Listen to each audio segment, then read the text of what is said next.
Taxi!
G'day. How is everybody going?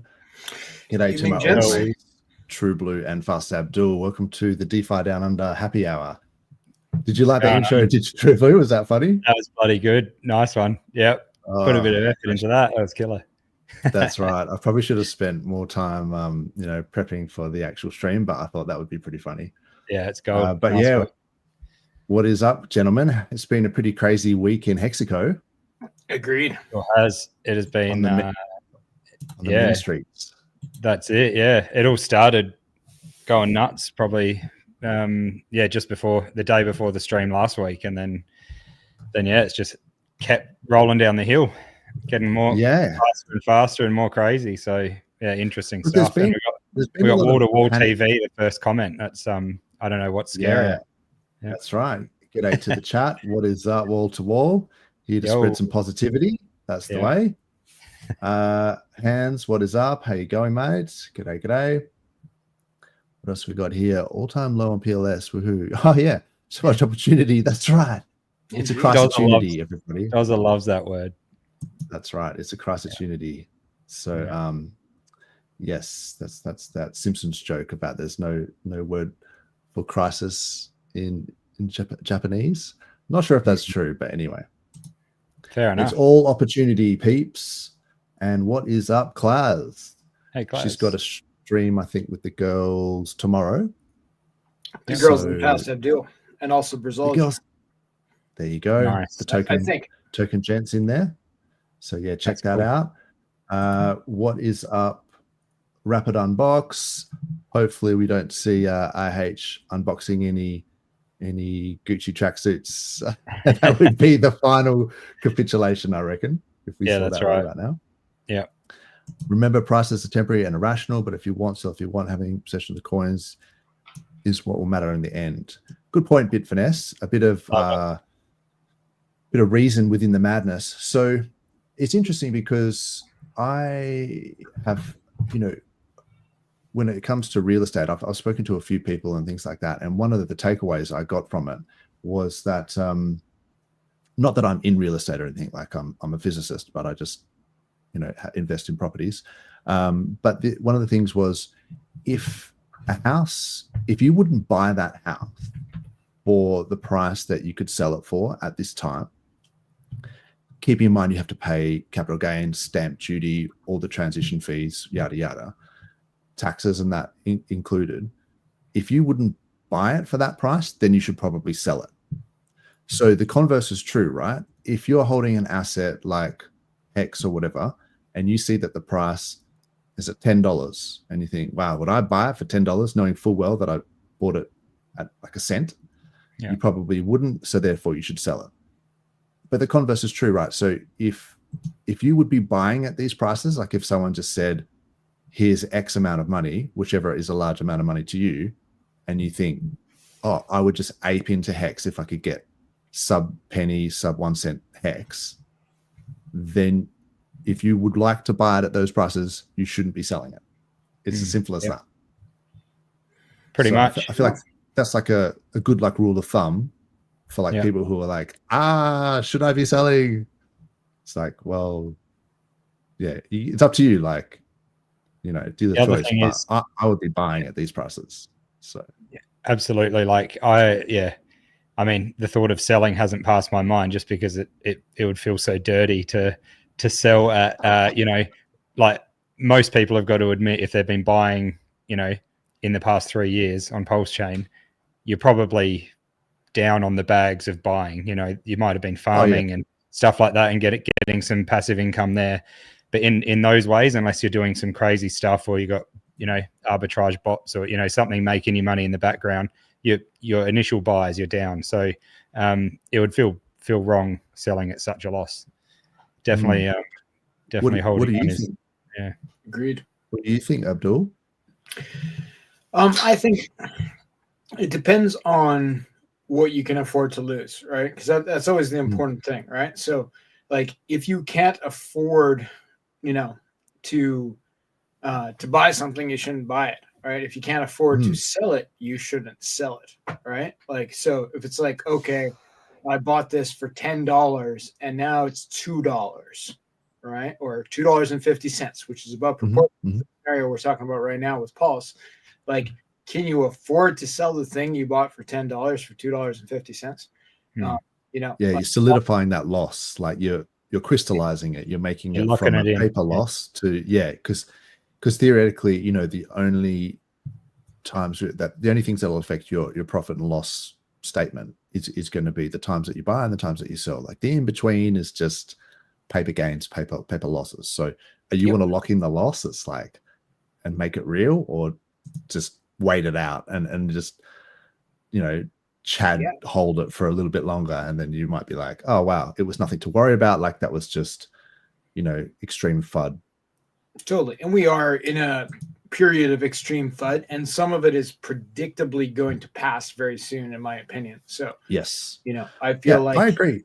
This may well be the bottom, maybe this very day. Yeah, the comment that just came in is telling me that we're getting, if we're not at the bottom, we've got to be near, because people are talking about forking, and like fair enough to ask the question, but I just think there was always going to be some kind of exploit or like some sort of issue with some sort of code that's brought over from the other chain. Yeah, I really don't think this is necessary. It's a matter of people pull your damn liquidity, Maria. Just jump off the liquidity wagon, and just everyone just just let this thing go to zero. It's only a problem because people buy it, right? As soon as people stop buying it, like there's thousands of coins that have gone to zero on every chain that were scams or were flawed contracts or whatever, and they don't continue to affect that chain, right? As soon as people stop buying it, it's no longer an issue. Yeah. Exactly. So I feel like maybe we need to address the elephant in the room. So the thing about this pDAI exploit, and there's so many like points as well about it, but you've got to consider that this is like a complicated like ARB. Like if you look at the, you know, the maker, and maybe I can pull it up in a second, but if you look at some of those, the way that these contracts interact, like it's hectic, right? Oh yeah.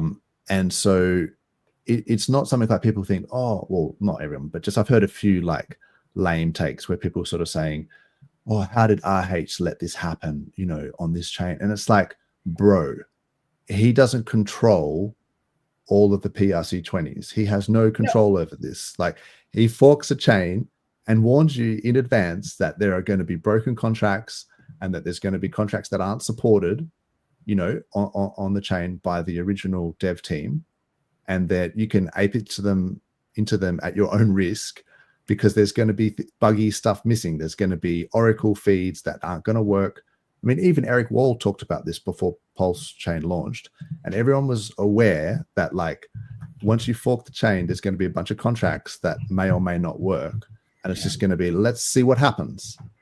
Totally. So yeah, it's like it's no surprise that some of these contracts don't work. And in this case, it's a very complicated ARB. Like people are saying it, trying to say it's like a hack. It's not a hack. Like no. there's a there's a contract that is pricing Pulse incorrectly because of a bogus Oracle feed, Yep. and then because of the complex mechanisms within the MakerDAO contracts, they're able to basically arbitrage under collateralized vaults, do some sort of magic, and like they've deployed like a contract which is doing this. This is not something that anyone can just like go on and do. This like, is a you have to pro be a or an dev. insider. Like they have some sort of edge, because many devs, some of them I know to be quite sharp, have tried to duplicate this and they're unable to. Right. So yeah, you have to deploy a contract that can exploit these nuances in the code. There could be some other connection they have too, where they have something like they have a forked vault themselves that other people don't, or something like that. That's the one that keeps coming back to mind to me, is like, how many people have a forked MakerDAO vote that they had the keys for beforehand? Probably not very many. Yeah. And so basically, long story short, the success of an entire L1 chain does not depend on like a buggy PRC20. You know what I mean? Like the rest of PulseChain is still working, everything's still functioning. You have one contract here that seems to have an arbitrage of opportunity that someone is exploiting because they've got like no ethics. I'm not even sure if it's illegal, because it's like the code does it. This is what it does. You could argue like the code does what the code does, like code is law type thing. So if the only way to stop it is to stop interacting with it, right? Like if this particular coin has got a sink in it, or like a hole in a leaky ship, it's like, get off the boat, bro. Like the boat is in this particular PRC20 is sinking. Stop adding liquidity to it. And I think the problem is like, you know, Somi, I love him, but he like lately, I think he's doing this contrarian thing so much that he's sort of saying, no, you need to stay on like in a burning building, because just because the crowd's leaving, you know, that's like, you got to fade the crowd. And it's like, no, that there is like an actual burning building. You need to get out. Like, otherwise, it's not going to work.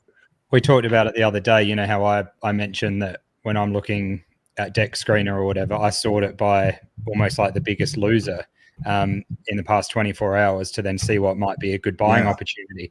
But that's on my list of my watch list of tokens that I like and that I have faith in and I'm convicted in. I'm not doing it on just all chains and being a contrarian and buying everything that's gone down low that day, thinking that it's going to come rebound again. I'm not buying the crap. Do that all day long on Solana and lose 99.999% of the time. Yeah. Right? So being a contrarian in that way, you're just going to wreck yourself. And I think we talked about that. Like, we said that because, you know, with your watch list and stuff, it's like these are the ones that you know that you have faith in, and that's okay to sort by most down. But you can't just go down and find like the things that are the most down and be like, I'm contrarian. Like it might be a reason why it's down. Like there could be an exploit, and there's this guy extracting value out of it. So then, I mean, people can do what they want, right? And at the end of the day, I could be wrong about my take on it. So it's like dealer's choice, do whatever you want with your own money. But all the signs, like if you look at if you trust like Alex from Hedron as like a dev, and he's going through it in detail, saying like this is how it works. There's an exploit. It's like maybe you should trust Alex, like the Giga Brain. Yeah, I'm bullish on Alex. That's for sure. And so this whole thing about, so I just wanted to comment. So this whole thing about only way to save the chain, which I reject, because it's like there's bugger all liquidity in this thing. We're not talking about a large amount of money, and I'll get into that later. It's peanuts. It's literally peanuts. It just so happens that the APR and the farms are so low that we have very little liquidity. So as a ratio of the current liquidity, it seems like it's a lot, but it's actually not. So they're saying, do we need to, the only way to save the chain, disagree, is to fork again because the code can't be changed. There's nothing wrong with the chain. The chain doesn't need to roll back, or the chain itself is fine. There's a one particular ticker that has a problem, and then all the other tickers that are liquidity bonded to it by proxy are also affected. And they're affected by the proportion of the liquidity that's bonded with that token. So it's not that hard to figure out which tokens are going to be affected more than others. So do we need to fork it again? I don't think so. Exploit within the code protocol. No. So I disagree. Fugly googly. Sorry, bro. But yeah, like I understand people might jump to conclusions, and particularly if you're heavy in pDAI bags, then you might think otherwise. But to me, it's just this was a speculative meme coin play. No one really thought originally was going to have legs, and it all surprised us by how well it did. I never thought RH was behind it. I never did, and I voiced my concerns that people were implying that he was behind it for ages, and we took a lot of heat for it. Indeed. And then when the price started going up, I was just like, look, I'm going to stop saying bad things about it, because it seems to be like net positive for the chain. But then now it's got this exploit, it's net negative. We got to call it out. Simple as that. Yeah, exactly. Agreed. And he's been very, very clear. So clear. People still argue it, but like even today, he just tweeted another tweet about you should pull your liquidity to pDAI, and again, how it's a scam. Like it's really extremely undeniable. Yeah, so Dozza, I put that in the private chat, that last tweet, and that basically answers the question that Fugly Googly is saying, is that it's just that one contract that's the issue, and unfortunately, he can sell it for stables or whatever, and then bridge it out, and that's what sucks. So the way to fix it is exactly what Richard's heart tweet says. He's answered that right there. Remove all liquidity if pDAI. Yeah. So I mean, this is what most of the sensible people in the community were calling for. And like I say, there are people like Alex and Just Ask Jesse and things like that. These guys know about contracts, they know the code, and they're sort of saying, no, it's a legit exploit, we need to act and pull liquidity. But then you get the conspiracy side of things, and not to point fingers too much, but somebody does love a conspiracy. And I feel like that has been to the detriment of the chain because of the bonded liquidity, right? Indeed. So as you're pumping more money into, so just to clarify that, like, no shade, people can do what they want. And I actually don't think this is going to be a big deal, because eventually they will run out of liquidity. I only say this to try and help people that, like, if there's a hole in this contract and it's leaking, the more money you put into it, it eventually will drain out. And you see the bad actors like Maria and the Atropa, just max extracting out of Atropa. Like, fuck those guys, they're scumbags. So don't give them more money to extract, is what I would say. It's actually crazy to think, oh, let's go and I'm going to go and buy some pDAI, because you're literally saying, okay, like you're going to the shops, right? I'm going to go to the shops and I'm going to give this guy some cash and I'm going to walk away with nothing. Like, okay, almost. So I guess, look, I have to be drained out. I have to be intellectually honest here, right? The price of any asset, as we've talked about, is not just about more buyers and sellers or more buyers and sellers. It's about more buy volume in dollars versus sell volume in dollars, right? Yeah. So it could be just one person, could be many. It doesn't matter. But that's the function of how the price moves.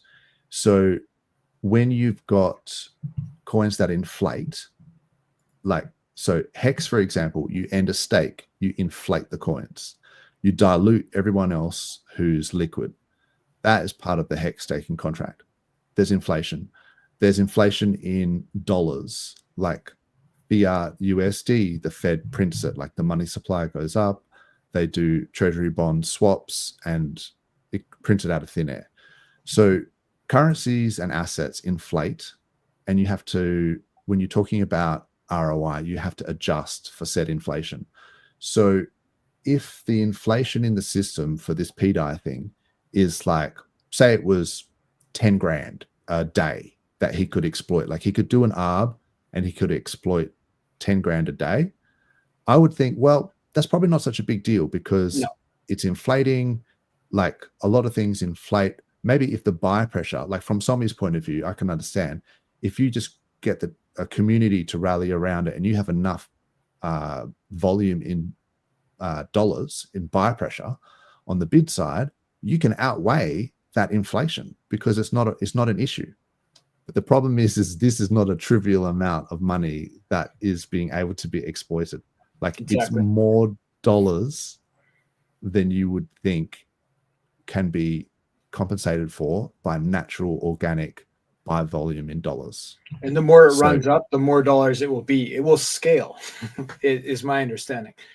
Yeah, true. So because it's a function of the price. Yeah. So it's like, oh, there's 10x price, 10x exploit, you know? Yeah. So look, I understand, crypto is a war of attrition and you have to hold on and all this sort of stuff. But then it's also code. Like you have to acknowledge that there are contracts, and when people launching contracts on top of chains that exploit other contracts, you need to know what's up and like start paying attention. It's not just like bud or fake news or whatever. It's like, oh no, this is actually programmatically going to go down. But that's my opinion, and like maybe people can fix it or whatever. I don't see how, unless the maker people somehow come across. So things change, but right now it doesn't look like there's any fix on the horizon. I'm pretty almost positive it can't be fixed. Even if it could be fixed, like, and this is like very best case scenario. Hold on 1 sec. I need a prop here. Okay.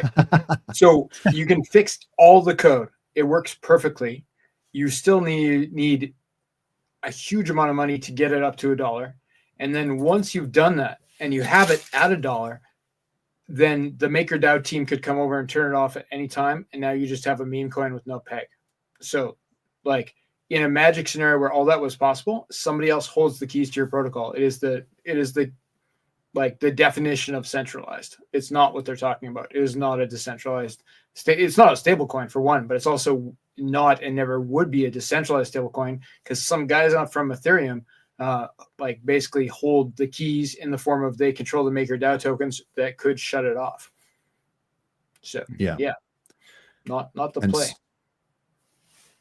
Yeah, and it is super complex as well. Like this is a little hard to see here, but this is an example of the no one would understand it anyway. So people who are claiming that they understand this, I mean, maybe I'll get a better picture for that, but people who claim that they understand it are probably got some sort of Dunning-Kruger thing going on, because it just takes like a team of people like on the Ethereum side to do this. It's probably a lot easier to exploit it than it is to fix it. That's for sure. Agreed. Crazy. So look, there's a lot of conspiracy stuff going on, and I find it sometimes intellectually dishonest or disingenuous when maybe when people have got big bags, they're sort of saying, they're coming up with false reasons why, so like, how the whole thing, like RH was behind it, was the original thing. Yeah. And then it was like, this rumored wallet is RH's, and then I've done this. And then it turns out it wasn't, it was some other wallet that was buying meme coins or whatever. There's still people that believe or claim to believe that it's RH, even though he's probably done like 150 tweets where he's like, this is terrible. Don't buy this. It's clearly broken. Like, but there's still but because he's talking about it, that means that he's bullish on it because he's posting about it. Apparently, he's done. That's retarded. That's retarded. I'm sorry. Isn't it? Like, isn't it? It's ridiculous. If you haven't been around a long time, then maybe that's excusable. But if you've been around long enough, when RH says something, like he says what he means. Like he's not the type of person that's like trying It's to not a trick you or code. whatever. Like he's Yeah. literally saying something, and sometimes, you know, the tweeting is not the best way to communicate. So maybe he should be streaming. It would have been a lot easier because you can pick up on facial cues and body language and tone of voice and all that sort of stuff. But, you know, he's also not responsible for all the forked contracts like that. And it's not responsible to protect us from aping into broken contracts. So it's actually not really his responsibility. So you've got to use your brain a little bit and be like, so one of the arguments I remember was, pDAI was the first logo on PulseX. And I was like, yeah, that's because when we all bridged in, like at the time, no one wanted to accidentally buy pDAI. Or like, you know, if you're doing swaps, you didn't want to make a mistake. Yeah. So I think they were being really careful to sort of say, look, this is bridged in eDAI. This is a forked thing which could do anything. So just make sure you know the difference. And that there was a few updates in PulseX as PulseChain went live to sort of say this is bridged in from Ethereum, because and they had to change the logos. It was for clarity. Totally. It wasn't an encouragement to be like, oh yeah, ape into this. It's like it's trying to protect you from aping into an asset which is potentially hugely unstable. So I don't like it when people sort of twist, you know, like common sense into conspiracy narratives. And it's like sometimes I think the most reasonable people are just quiet on the matter. So then it gets drowned out by all these sort of conspiracy stuff. And it seems like the conspiracy people might be right because they're yelling the loudest. They're louder. Well, it's the leaders are, you know, not like sometimes fairly savvy, right? Like we all know that Somi's both savvy and extremely charismatic, right? And it's actually the charisma is the part. Mostly, I think mostly Somi is carrying it at this point. If he dropped off, it would be over. You know, he's the one who's holding on and getting other people to hold on, in my opinion. I've debated him twice in the last 7 days on screen for probably a total of like 5 hours or something. And I saw a bit of one of them. Yeah. I was gonna comment on that, especially the one with on Maddie's last stream with Kareem and Crispy. Man, you did really well. I thought, you know, holding back from being, you know, anything but, you know, any rude or, you know, having a real go at him, but you were just being honest and you were pulling him up on a lot. And yeah, I really think you held it well. Because this is the thing. We can have difference of opinions and still be respectful as well. It was like, very respectful. You don't have to resort to go straight to death threats. Like people need to chill. Like we can have difference of opinions and like I'd still buy Somi a beer down the pub. No dramas. But it's like we have a difference of opinion and let's just talk it out. But like let's also pull each other up when you start talking bullshit, because I'm gonna say, hang on, you've made a point here that I think even you know that this point is false.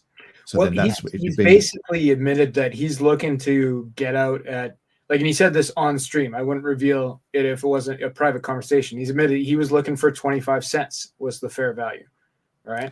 So half that, as a minimum, but yeah.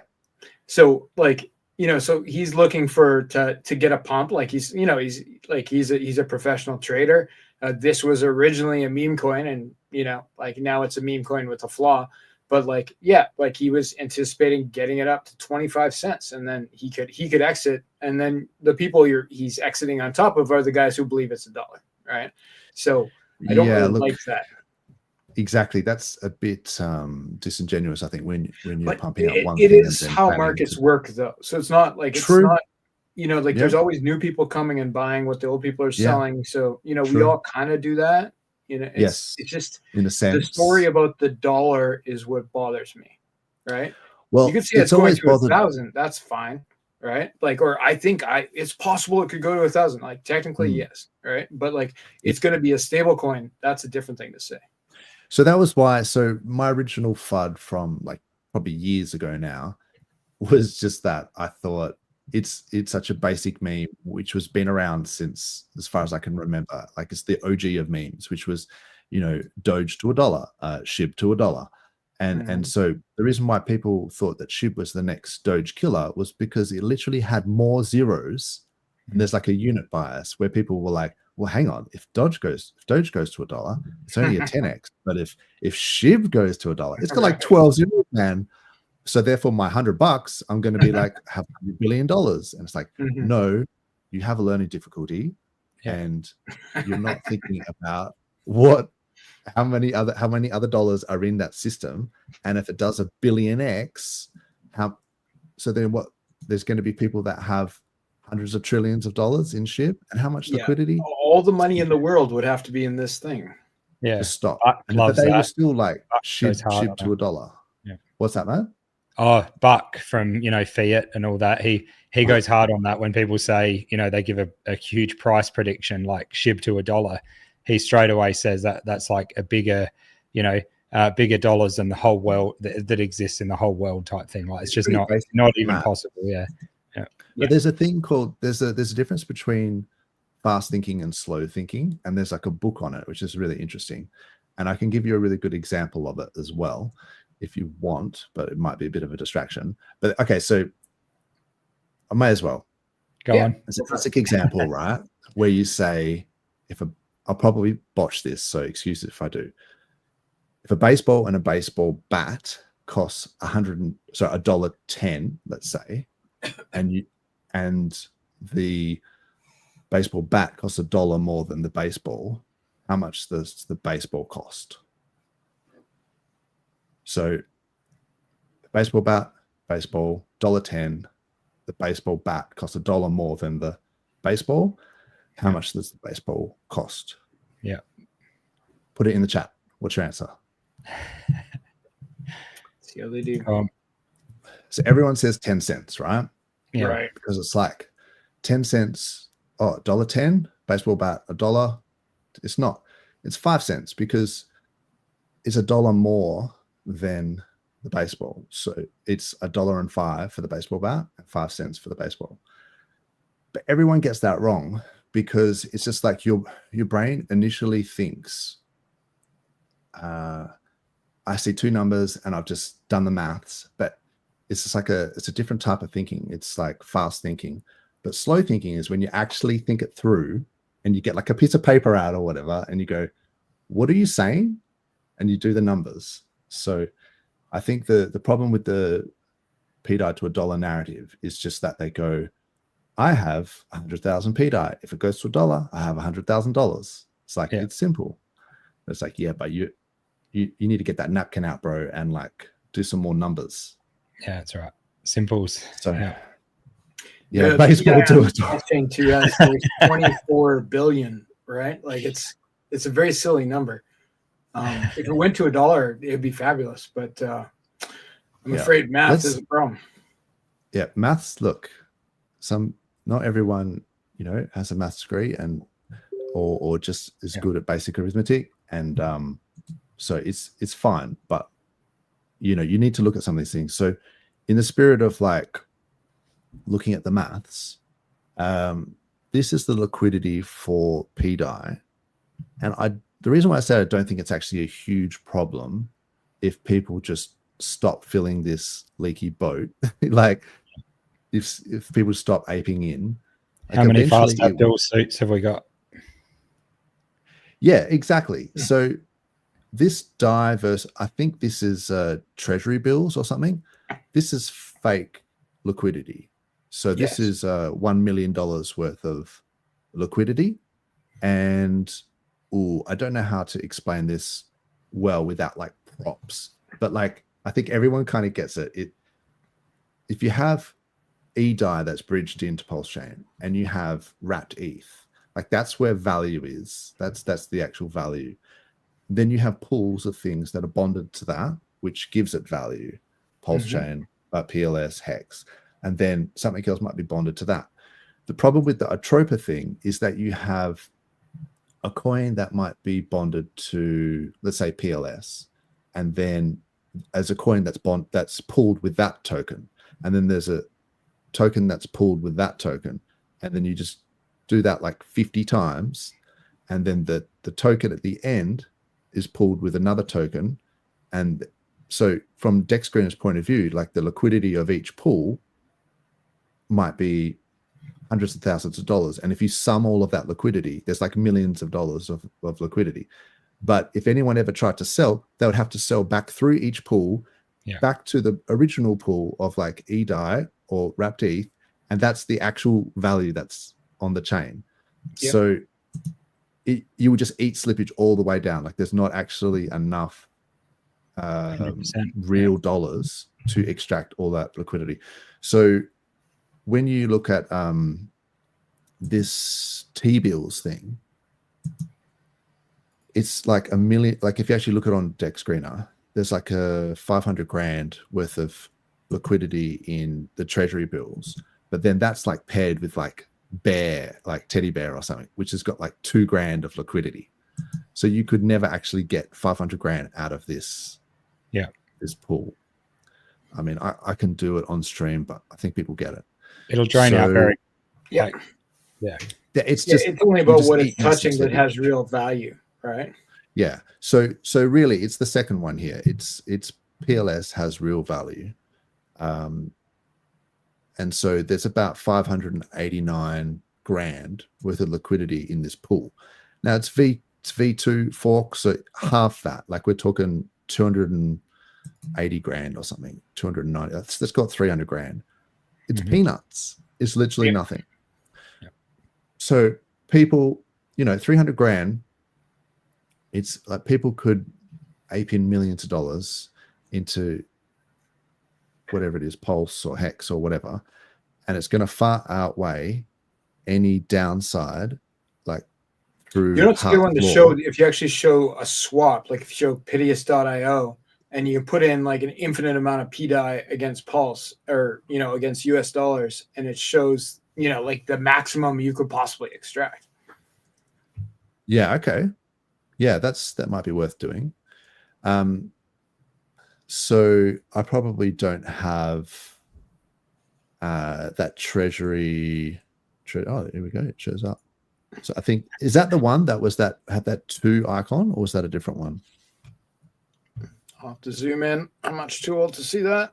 That's the problem with half of those. Yeah. So let's say you had like. So okay, we're probably going to have to do this with Dex Screener as well. So I noticed this with Teddy Bear. Oh yeah, here it is. I feel for people that have been investing in these for a long time, by the way, and have been holding on, because besides that last pump there, that's done in the past day, that sort of relief pump there.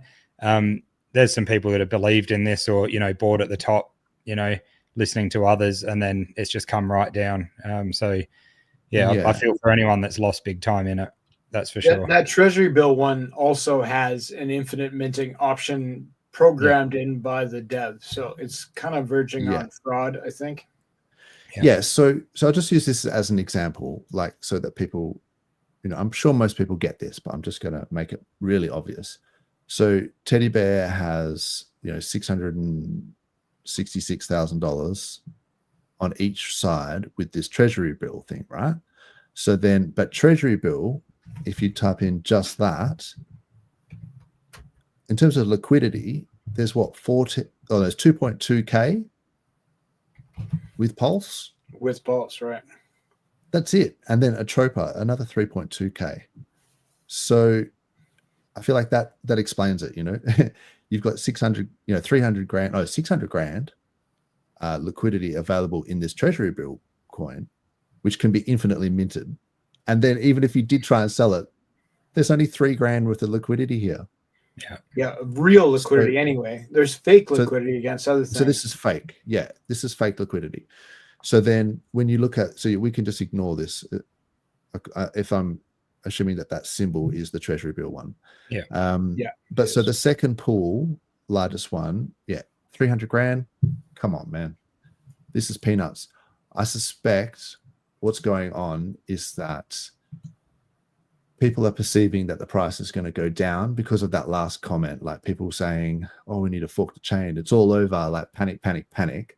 And so they're actually just selling like Pulse or Hex. So it's not this that's probably driving the price down as much. It's the sentiment. It's the fact that people perceive that prices will be lower in the future, Yeah. so that they will sell now and maybe buy more later. The danger is don't think pretty that's- much gone, in my opinion. Yeah, I don't I think the think so too. actual mechanism has that much effect, as much of an effect as what people think. Indeed. And we've had some, you know, I guess in our ecosystem anyway, you'd say they're like prominent, you know, commentators or whatever, or investors, you know, saying that they're capitulating and they're coming, you know, selling everything and getting out. There's been one, you know, in the past few days. But the thing is, nobody knows what other wallets they have. And I really think that if they're selling out, they're probably selling out of the one that everyone, that's doxed and that everyone knows, to prove a point or make a signal. And that's about it. These people would have more than one bag, and for all we know, they could have sold it, you know, gone back into a centralized exchange, come back in again, and bought again in a different wallet. So I think everyone just has to be careful of what they're hearing around the place, and keep it real. There's a space I've been, you know, sitting in a lot for the past few days. It's like got KR and Panos and stuff like that in there. Matty Allen's been popping in. They're just keeping it real. You know, even Money Gang's been in there and stuff. It's been awesome. Money because Gang's good. It's just honest stuff. They're having some fun, and they're just, you know, telling about breaking news or what's going on. And there's no cream on it. There's no, you know, trying to polish anything or make it sound good or create drama. They're just being straight out and honest. And I think that's what we all need to be. And just be careful who you're listening to, you know, that's all. Those guys are great and they're legit, but like it's a bunch of pros sitting in a room too. So you have to still have to analyze things they say. They're playing with each other. Pros talking between pros. Don't FOMO on everything that is said in that room necessarily, right? Like definitely. I'm just enjoying hearing what's going on there. They're searching wallets and, you know, keeping up on that when I don't have the time to. So yeah, it's good to just, you know, hear what's going on as it happens. Yep. And there's been tons of spaces like that. Like Matty's had his own spaces, and there's KR spaces. Other people have had spaces. The pDAI bros have had their own you know, counter spaces. It's been quite a lot of action. I'm sure we must be drawing some more attention. Not all the attention is good, perhaps, but reference Rabby wallet. Here we go. There's another one. That's another talking point, isn't it? You know what? That was surprising. That didn't bother me that much. Like, people are like, I woke up to this Rabby FUD thing and it's the worst thing ever. And I was like, really? It didn't bother me at all. Like, the thing is, it's just not integrated. What do we have to do? We have to add a custom RPC details for the network to show up now. Yeah. And none of us were using Rabby a year ago anyway. Like, we were all using MetaMask a year ago, and now lots of us are using Rabby, and we can still use Rabby. You can still use Rabby. Like, if you just add custom, I've added custom chains and custom test nets and custom RPC. It's not hard at all. Yeah, like, use, it takes like 2 seconds. Testnet, I did just that recently. The downside is that we'll lose DBank. Yeah, that's my understanding. I don't like the sound of that. That's okay. Well, that sucks because they're owned by they're owned by Rabby, right? Yeah, and I feel like if PulseChain's not supported, it won't show on DBank. I've in the Rabby Discord room. I've yet to get many responses from them. There's lots of PulseChain people in there. I may have posted the address to the Discord room. Nice. Look, I encourage people to contact Rabby, and you know, we do our best to try and get back, you know, integrated with Rabby. I do like Rabby, and I'm, you know, a fan, all the rest of it.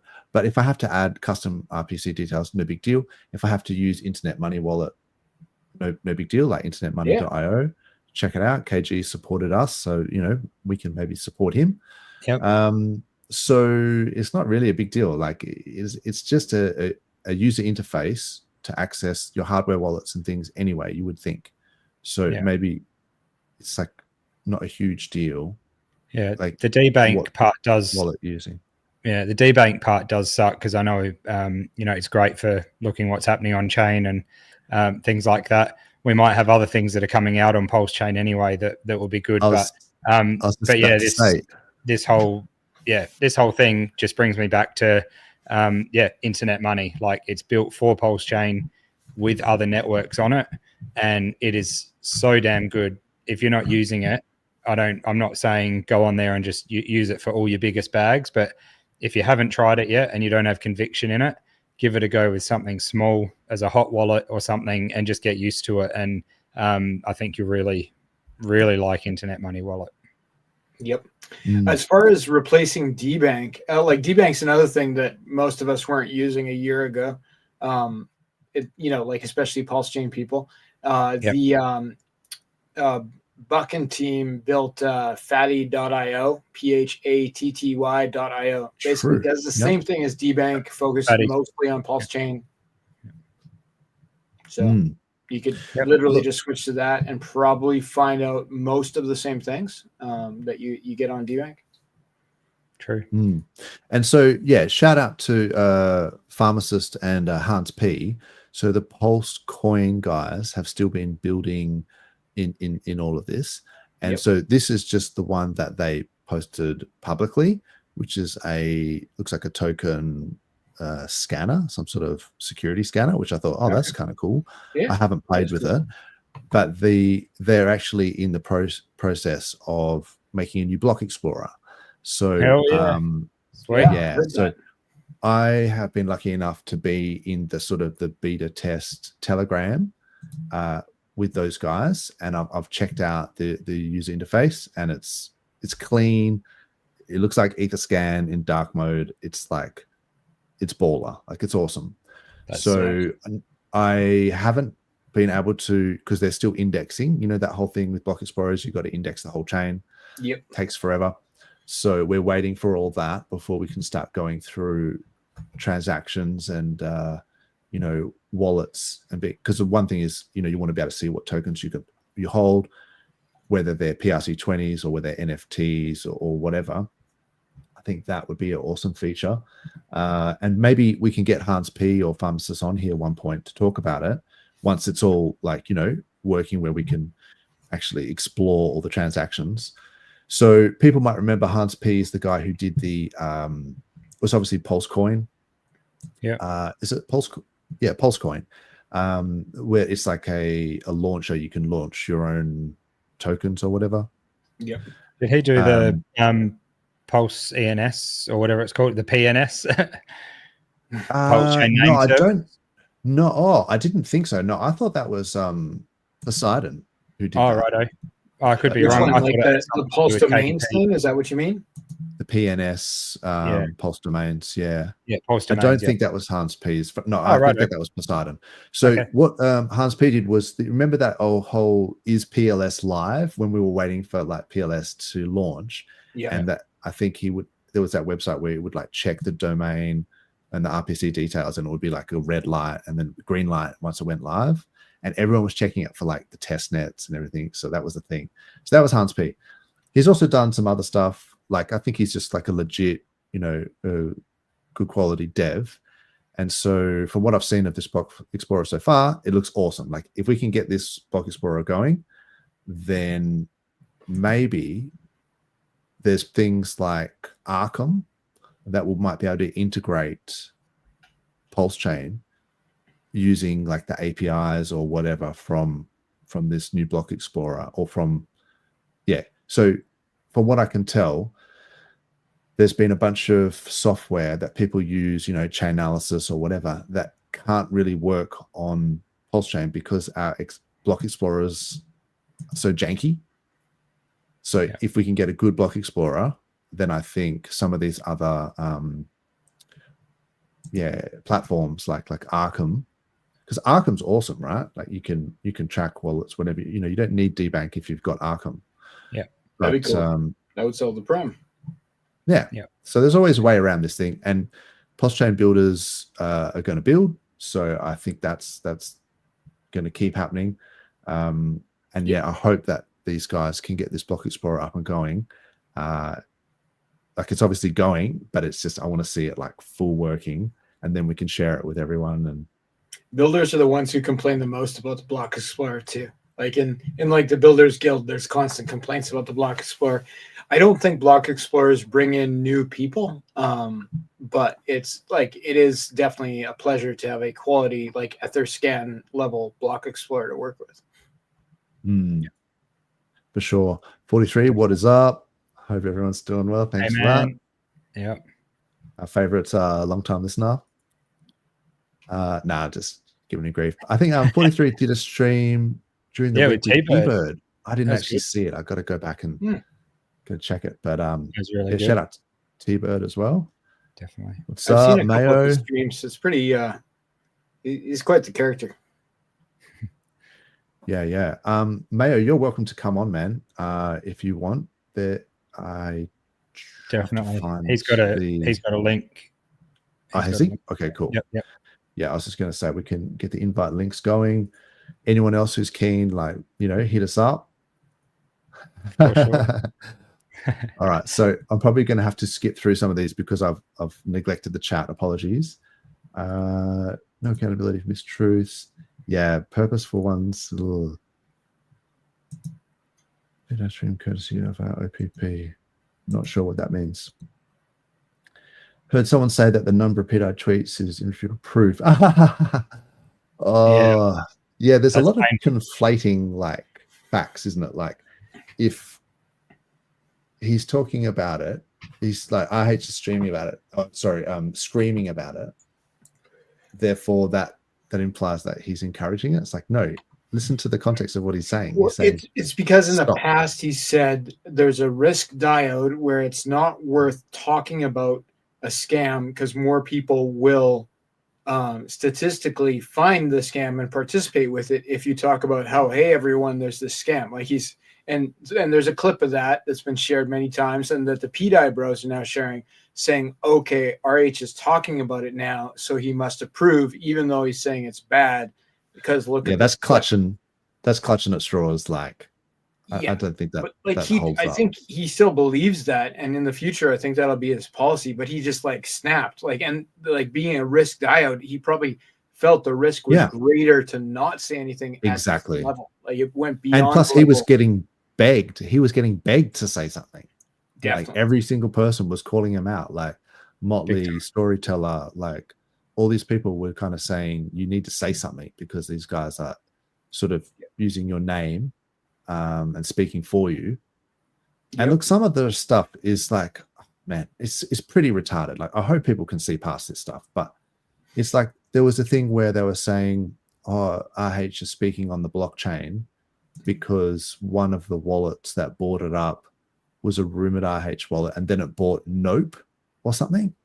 I think that's Randy Halasky's Note coin. Yeah, and I think he's buying that. Like, he's not sending you signals, like coded signals, by buying a coin that has a ticker, which means something. It's like the talking on the blockchain is that he's selling it, like he's dumping it. Like that's the message on the blockchain. Not this like tertiary, convoluted message that it's like the imaging of the pyramids and all this underneath the pyramids thing. There's this one they've been doing where they pull up this wallet that I think is connected to RH somehow, and they look at the order of the coins in the wallet and then read them out, and then it means something. The first letter of every word in every tweet, since and it spells out "you're retarded." Like, come on, guys. Yeah, it's in the past couple of days leading up to this stream, I've been sort of listening back to some of our streams. Just because I wanted to, because I feel like, I knew what we were saying about pDAI the whole way along, and we weren't, I'm not saying we were right and all this, but we definitely never shilled it and never told anyone to buy it. I know that for sure. We had reservations. We definitely did. But anyway, basically after watching those, one of them I was listening to, I was actually saying something about how much time and effort people are spending on trying to bend and twist and make things out of what Richard says. And it's just like, instead of trying to find the hidden message, just read the words and like let that sink in. Let the Read the word words, that is bro. written sink in. That's it. Just it's read the actual words. Like he's Yeah, talking yeah. to you, not just on the blockchain, like in the sense of selling like pDAI, Oh, yeah. but he's actually talking to you with words as well. Yep. And so Ross Green has said here, people think he's RH is talking cryptically, but RH is the most direct, honest, clearest communicator out there. There are no twists. Oh, totally. I found that to be the case as well. The problem, I guess, is tweets and texts are not, they don't convey the tone. And so people can misconstrue things a little bit. But then people also, bad actors, kind of playing on things like that question mark thing. Like he'd asked like 3 or 4 questions in a row. Like that's grammatically, like he's saying, what more do you want? Do you want the founder of the chain to tell you, like, stop buying this thing, question mark? Do you want this? Do you like, and then the last thing was also a question, stop buying pDAI. Like it's because he's saying like, you know, maybe come stop, on, guys. Yeah. maybe like, it's like, that was the tone of the whole thing. And then they just went, oh, there's a question mark right at the end. And the 17 tweets before that leading up to it too, right? Like it wasn't like it's even cherry picking. standalone. Yeah, it's cherry picking, right? Like it's just, it's confirmation bias where you've got some sunk cost fallacy going on and you just cherry pick this one point which agrees with your bias, and then you try and perpetuate it. He's definitely watching and interacting, you know, like with the current events now. Like when on Tuesday when I was on with Maddie and Somi and Crispy and Kareem, he was tweeting in response to what we were saying on the show in real time. And we started pretty much having a conversation. It was very strange, but it was like effective. Yeah, that's crazy. Right? That's awesome. Yeah, it was as close as I've ever come to talking to him anyway. Oh, that's cool. It was great. Hey, while you're on that Ross P. Green comment, shout out to Ross. I caught up with Ross during the week for a coffee. Bloody good time. And I mentioned about a couple of people I caught up with. He paid for my coffee too. So look out. I'm just nice a freeloader at the moment. Yeah, no, thanks very much. Good to meet Ross, and he's a top bloke. So love to have you on stream again soon, man. Yeah, awesome. Yeah, Ross Green is a champion. Cal, what is up? What is up? Hyperliquid had to step in centralized control. So that was that. There was some sort of jelly exploit thing that was going on Hyperliquid.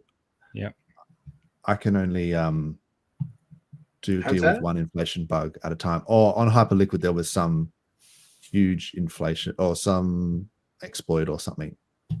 Okay, that happened. It's a different chain. I haven't really. Yeah, I'm familiar with it. They do a lot of leverage trading there and stuff like that.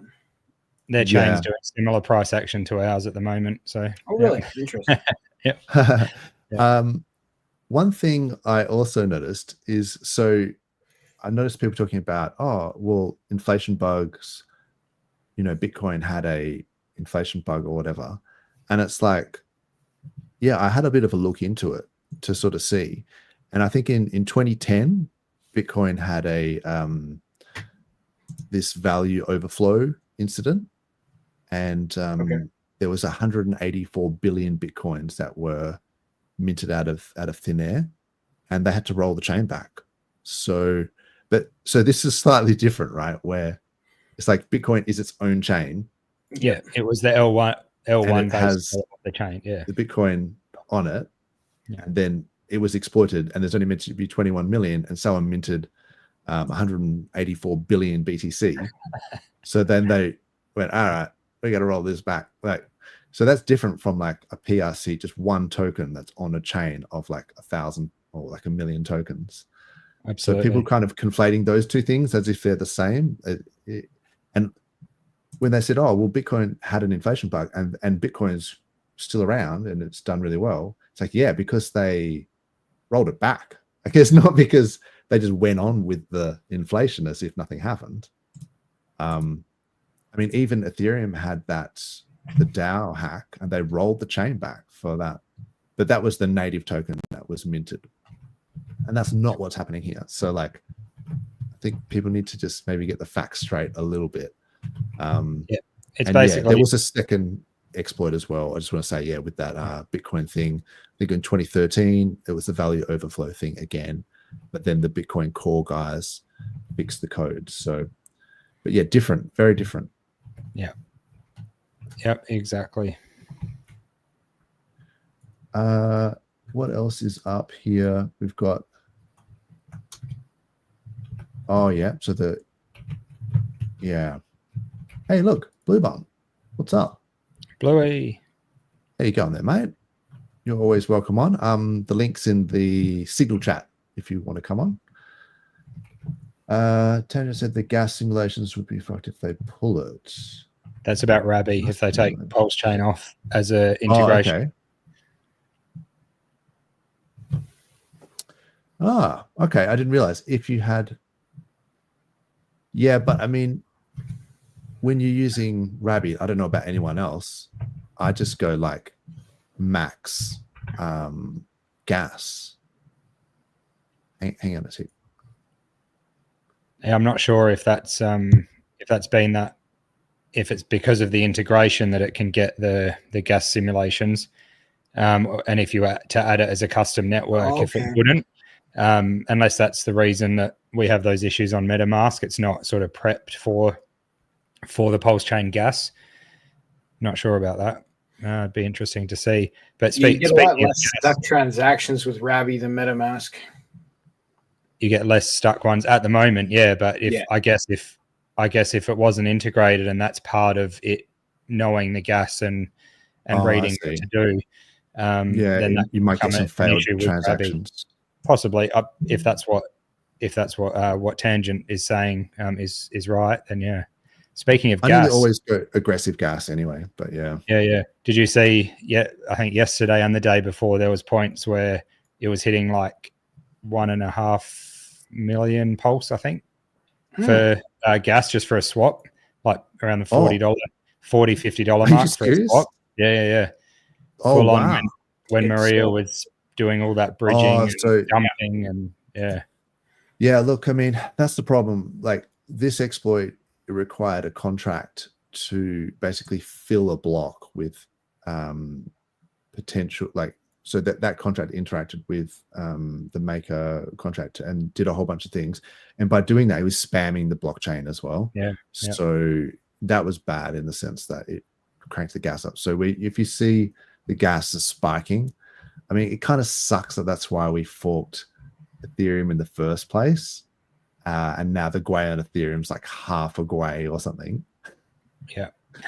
And we're getting gas problems on Pulse. That's what I was thinking yesterday. It's like less than $1 to swap on ETH and $45 to swap on Pulse. It's like, that's so annoying. Yeah. Man, that's yeah. I mean, look, I would have to say, I think in terms of the macro and, like, you know, the way that they're slowing down the quantitative tightening, interest rate cuts coming in June, I still think we're on track for the 4-year cycle sort of peaking in that sort of 3-month period between September and November. Yeah. So in terms of Bitcoin, so there's still quite a bit of time left in the market. But yeah, if at the end of the year, if Pulse is like below SAC, then I would have to admit, like, that's a fail. Like, I would have to wear that. And like, if Hex is like less than a cent, you know, at the end of the year, that's a fail. So, but so far, I sort of think with the liquidity as low as it is, it's not actually going to take much to pump these prices.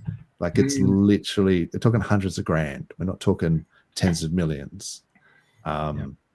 So it could be tens of millions that come, though. That's not impossible. It could be tens of millions that come. It could be hundreds of millions that come. Yeah, exactly.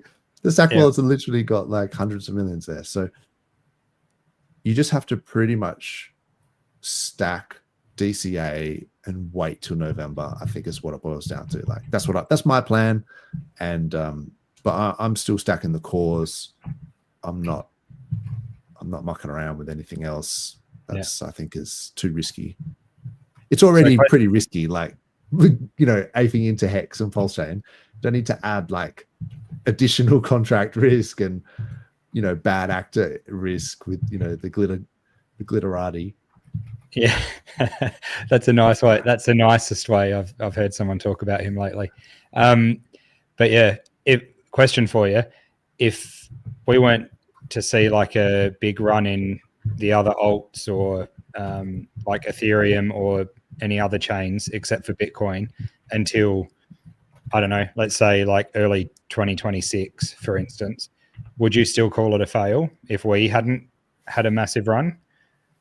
Because what if it is that different that it takes that long for even for the majority of the crypto market to get like a massive run up? Yeah, I guess if that was the case, then my investment thesis is false as well. Yeah. So I'm still kind of the opinion that we need to have the interest rates cut, cheap money, people start aping in, Bitcoin goes up in November, or even it's like that 2 to 3 months from like say September to October, November. And then they've got so much money from that, then they start throwing it around in the casinos, so to speak. And then so the lower liquidity altcoins then get the leverage on that. And so I think maybe the reason why it hasn't happened yet is just that it's just too soon, like it's too early in the cycle. And just people just knew that the 4-year cycle was a thing. So then they thought, well, we've got to get in early, after the halving so that we can get our bags pumped. But it was just way too early. Like the whole Trump thing, everyone just FOMO'd in, it went up. But it's just not the right time in terms of the like global liquidity and the other forces at play for it to pump. So I think we're just too early. And so that kind of happened in last cycle as well, because with COVID, people were at home, and so the attention economy was there because they're in their homes, they're on paying attention to crypto, that sort of stuff. And it created a double top because people were just too early in the cycle. And so they pumped it all right up. And then it was like, it's not time to pump yet. And then it pumped up again and did a double top. So I think maybe in this time, it's like we've learned from the cycles that you got to get in early. And then so again, we've just gone too soon and sort of peaked around the Trump election when he got in. And then everyone just was super bullish. But of course, it's just too early in the cycle. So then it has to come back down. So yeah, if it doesn't play out that way, and in November, like BTC is less than it is now, then I'll be like, oh, holy shit, I got to reconsider everything, Don't forget, we're still correlated with the stock market too, right? Like it may not be 100% correlated, but it's probably 80% correlated with what happens with the stock market. So, we need to be riding that wave as well as the wave of printing money. Like everything needs to come together in the perfect storm to give us the top we want. Mayo, I didn't see you down there. How you going, bro? Yo. How are we, gents? How you going, man? Oh, pretty good. What's your take on what's going on, Mayo? Bit of it. Put it this way, I've been away working for a week on a coal mine away from home, so I've just ignored it all. Yeah, that's the way. Just nice. What did I say? I replied to Tangent's post on Twitter. I think I just said, I'm just over here hexing it up. So nice. Yeah. Yeah, if you zoom out, it's like it's only been a couple of weeks of like panic. So maybe in a couple of weeks, people will be over it. We seem to be good at getting over things, don't we? We sort of totally.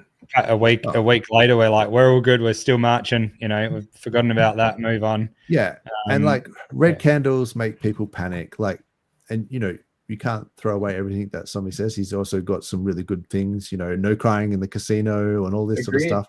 Yeah. So I agree with a lot of stuff somebody says. So it's just not this particular thing, and it's okay to disagree, have difference of opinions. But so one of the things that he used to say was that, when you see red candles, people just, the sentiment just goes to shit. And it may not actually be all the reasons that they're crying. It's just that they're crying actually over price.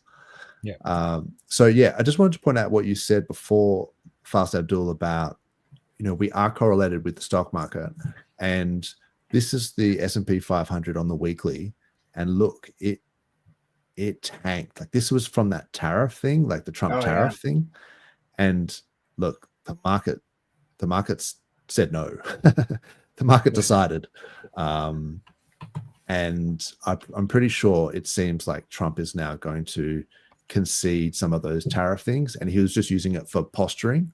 Yep. Which is, a business tactic. You put it on the table, wait for everyone to cry, and then you withdraw it and you concede it, but you get what you want out of it. So that's kind of what I thought was happening. But yeah, a lot of people just rage dumped in the stock market. So this is over the last month. We had like 4 weekly candles, like red candles, and a capitulation. This is below like the 50-week MA as well. So was this around that huge blood moon? Didn't we have a blood moon or something recently? And people love to do emotional things around that. Well, yeah, look, I kind of disagree. I mean, I get it that, yeah, and correlation is not causation. So you can have people knowing that there's a blood moon, and then they think that everyone else is going to dump at that time. So then they try and precede the dump, and then it creates the dump, and then it's a self-fulfilling prophecy, and then it was all the blood moon. I actually don't think there's anything supernatural going on. It's just people trying to like front run markets and front run others. So I think the blood moon might have been roughly around like the actual bottom, like say it was the 13th of March or whatever. But then how do you call it? Because the crash started on the 21st of February. So you saying like the blood moon caused it? Well, 2 weeks before it caused it, and then 1 week before it caused it again, and then 2 days before it caused it. But on the actual day was the best time to buy. Like, that's the bullish time. So, but maybe that's just like people, like I say, trying to front run an event, like a sell the news. So it's like a narrative, and then people all jump on the trade, and there we go. It goes into exactly. So it's like when you have a good news event, right? And people try and sell the news once the good news event eventuates. In this case, it was a buy the news because it was a bad news event. And then once it actually played out, then they bought it up. It's like the inverse of a sell the news. Maybe. So, but look, I don't think there's anything supernatural going on. I think it's just humans just speculating. Don't think there's werewolves running around out there? Nah, man. Nah. I think you find most of that stuff is just, explainable by people have been doing this for thousands of years, right? Like it's corresponding with natural events, like trying to attribute supernatural powers to things that happen, right? Like it's not a new idea. Yeah. I mean, this goes back to human civilization, and people didn't understand the weather, and then they made sacrifices or whatever for the weather gods. Like, they didn't understand seasons and the tilt of the planet, and so you can always attribute something to something else, and then it can keep happening, and then you've got this sort of correlation, but it may not be the actual cause of the event. And you also get a lot of conspiracy stuff, and unless you're sort of an expert in the field, it's really hard to debunk some of it. I noticed the one where the people were talking about this imaging under the pyramids thing I saw recently, and it was like, on face value, it's like, oh wow, they've imaged under the pyramids. That's amazing if true. And then I looked into it a little bit, and I was like, oh, they're using this synthetic aperture radar thing from satellites in space. And I'm going, those images are only for like surface imaging, like at those frequencies that they use. Like ground penetrating radar only goes down to like 10 meters or something, or maybe 30 meters, but not like 600 meters underground, and not at that resolution. The narrative on that is they're trying to say it's the LiDAR technology, and it's saying it's up to 2 kilometers deep. I've been following that pretty hard. Yeah, and that's bullshit, bro, because I could tell you a couple of reasons, but in all of geophysics, it's about, mining and exploration, as like your background, bro. Like, imagine the holy grail of being able to image a kilometer underground, like in terms of finding minerals and resources and things like that. Exploration, it's huge. Like that industry, there's different techniques, magnetotellurics or whatever, electromagnetic ground resistivity techniques, ground penetrating radar. There's all these sorts of stuff, and they have fairly low resolution. And even at the best of times, they can't image to that degree. And then so someone's come up with this technique which only they can use, and no one else can use that that tech. And they're not already a trillionaire from finding all these resources underground, which is sus. And then they basically use this technique where they're using like an acoustic, like they're measuring like the acoustic vibration that's affecting the radar. So I've actually tested some products which use fiber optics, and they measure the backscatter from the fiber, and that it detects vibrations in the fiber. But that's like at a ground level. That's not like from space. There's energy requirements. I could keep going on about this, but it's like another whole rabbit hole. Yeah, if you look at the frequencies, if you know about it, then, whereas if you just look at the conspiracy of it, it's entertaining.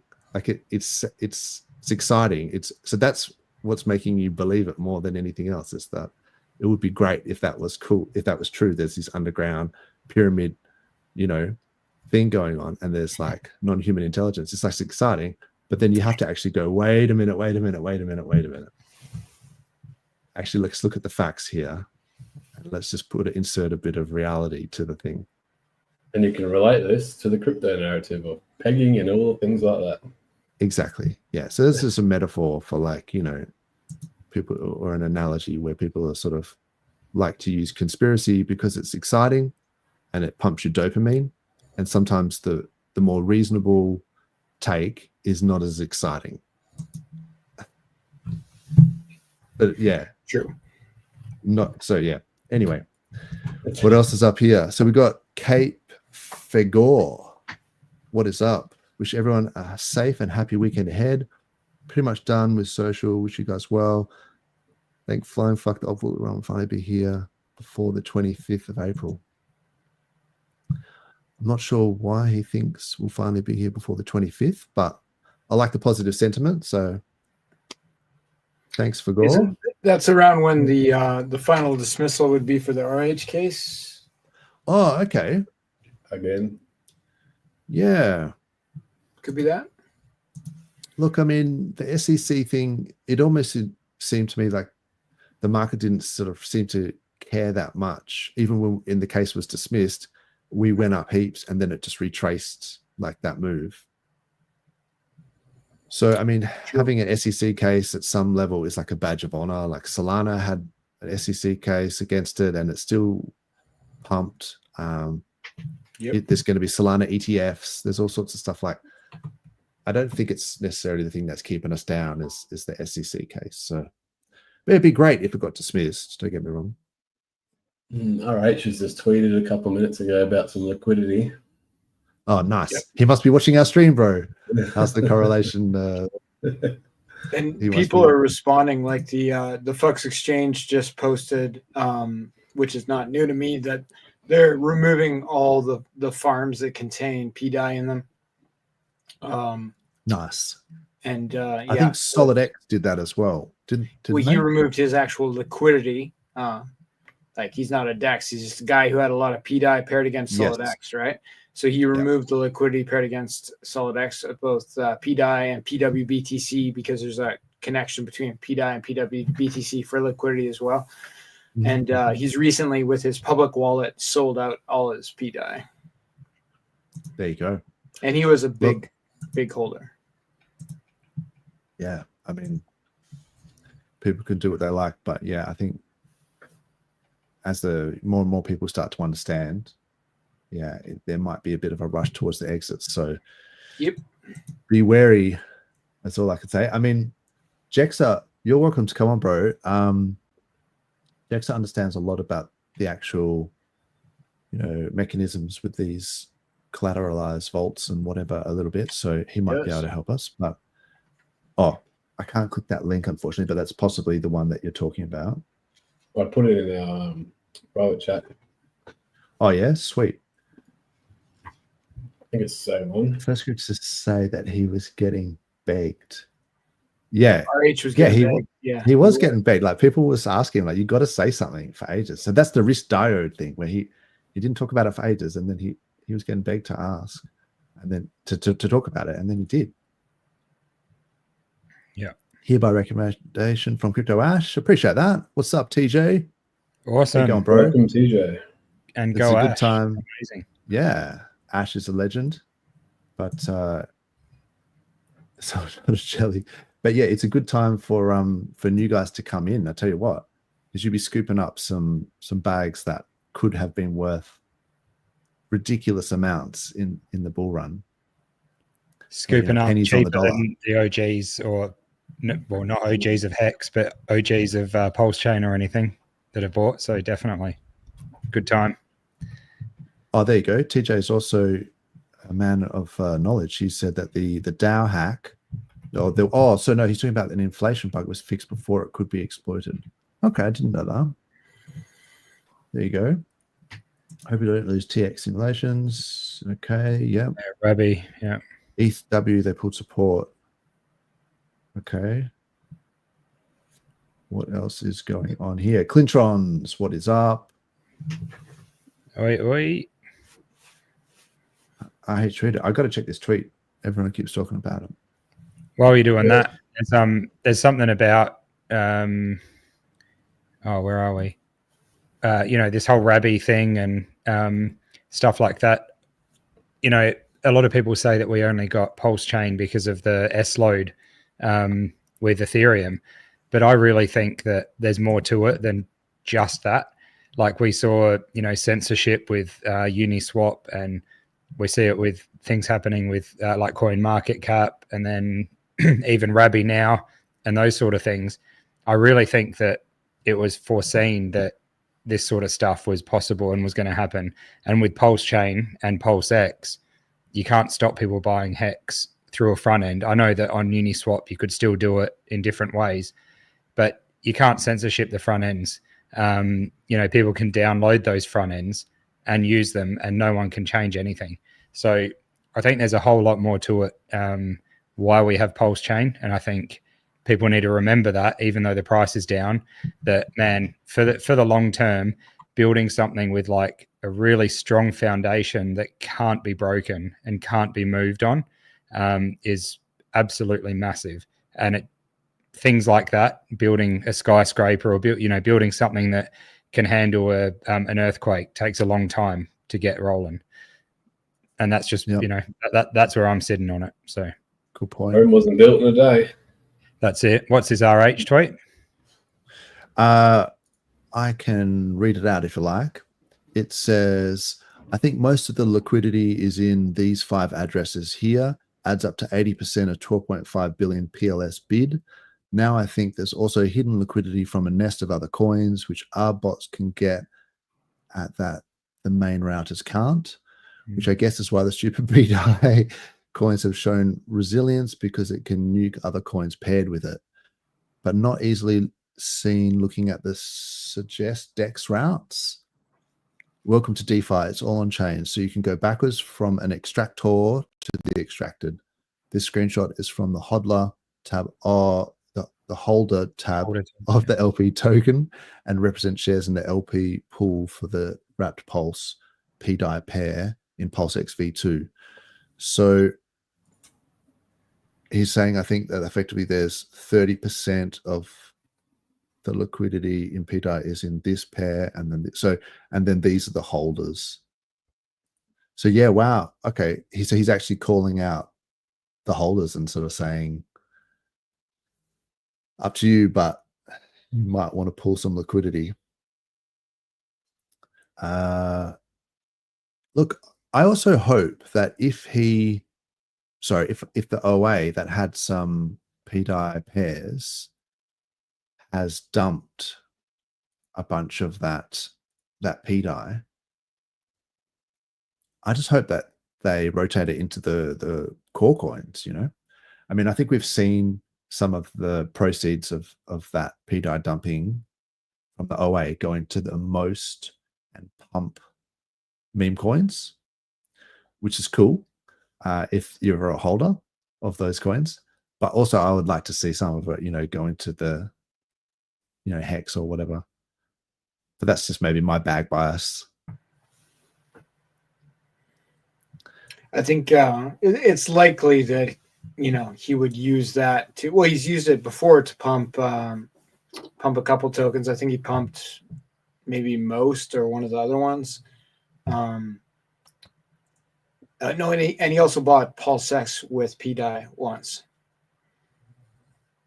So I think he'll do it again. PulseX? Yeah. Look, I mean, he sold pDAI into PulseX. PulseX has got to be the underdog hero of what's been going on lately, because it's back at parity. Well, it was last time I checked anyway. The ratio with Pulse.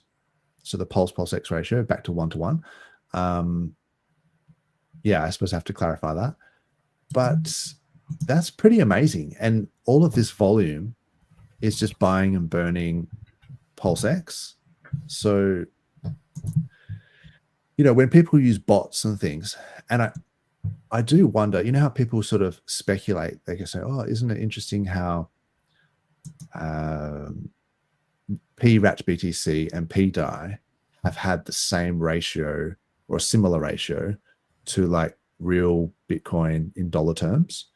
And it's like, well, if PRAT-BTC is paired with pDAI, like they're going to move together for one, but also you can create bots that like buy and sell and keep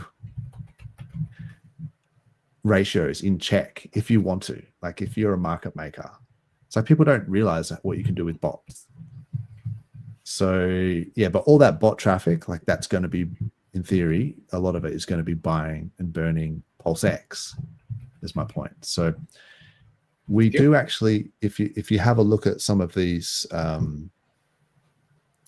if you look at, so this is Gecko Terminal, you can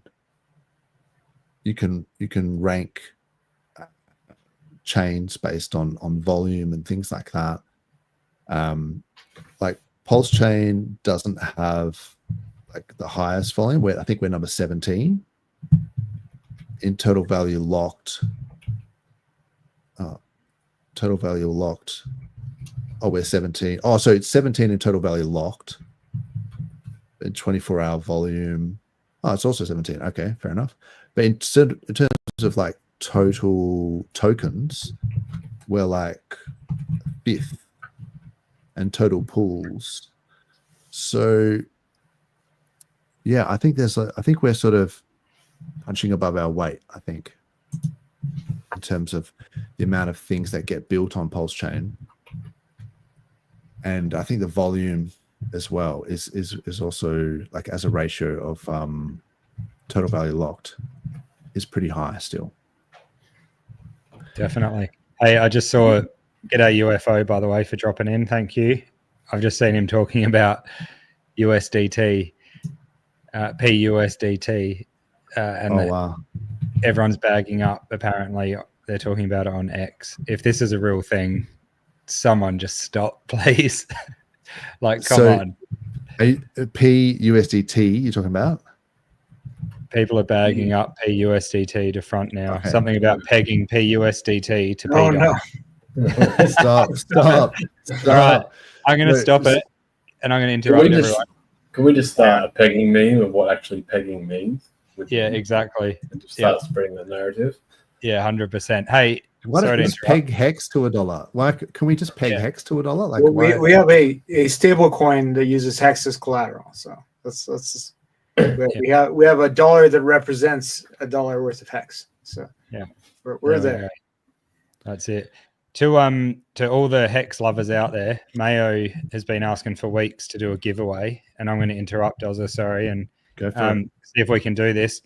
Mayo has some, he's been very generous and given some merch away. Do you want to tell us about it, Mayo? Yeah, so I've got a PulseChain hat here. brand new, ready to rock and roll. Oh, nice. Oh, nice. And I lost my with that- last PulseChain hat as well. Oh, I know are we the allowed to post, answer this? I know the postcards is a big I thing left it. at the moment, so I haven't got postcards, Oh. but I've got business cards, courtesy of T-Bird. I've got found left over when I moved house. So we've got a Nice. head and then hand out to people. And the shirt that I'm wearing, which was the Discord Syndicate and the Hex.com sponsorship shirt for Jake Bunn when he had the WBC Diamond Muay Thai fight that he won. So I've got one here ready to go. Awesome. Oh, I'm glad it's not the Medium. shirt you're wearing. That's good. Oh, was it? So It the is same the as shirt the one I'm you're wearing. wearing. That's sick. It's still Very wrapped, nice. so this is how we look on the back. Oh, Oh, awesome. that's gangster, man. That's cool.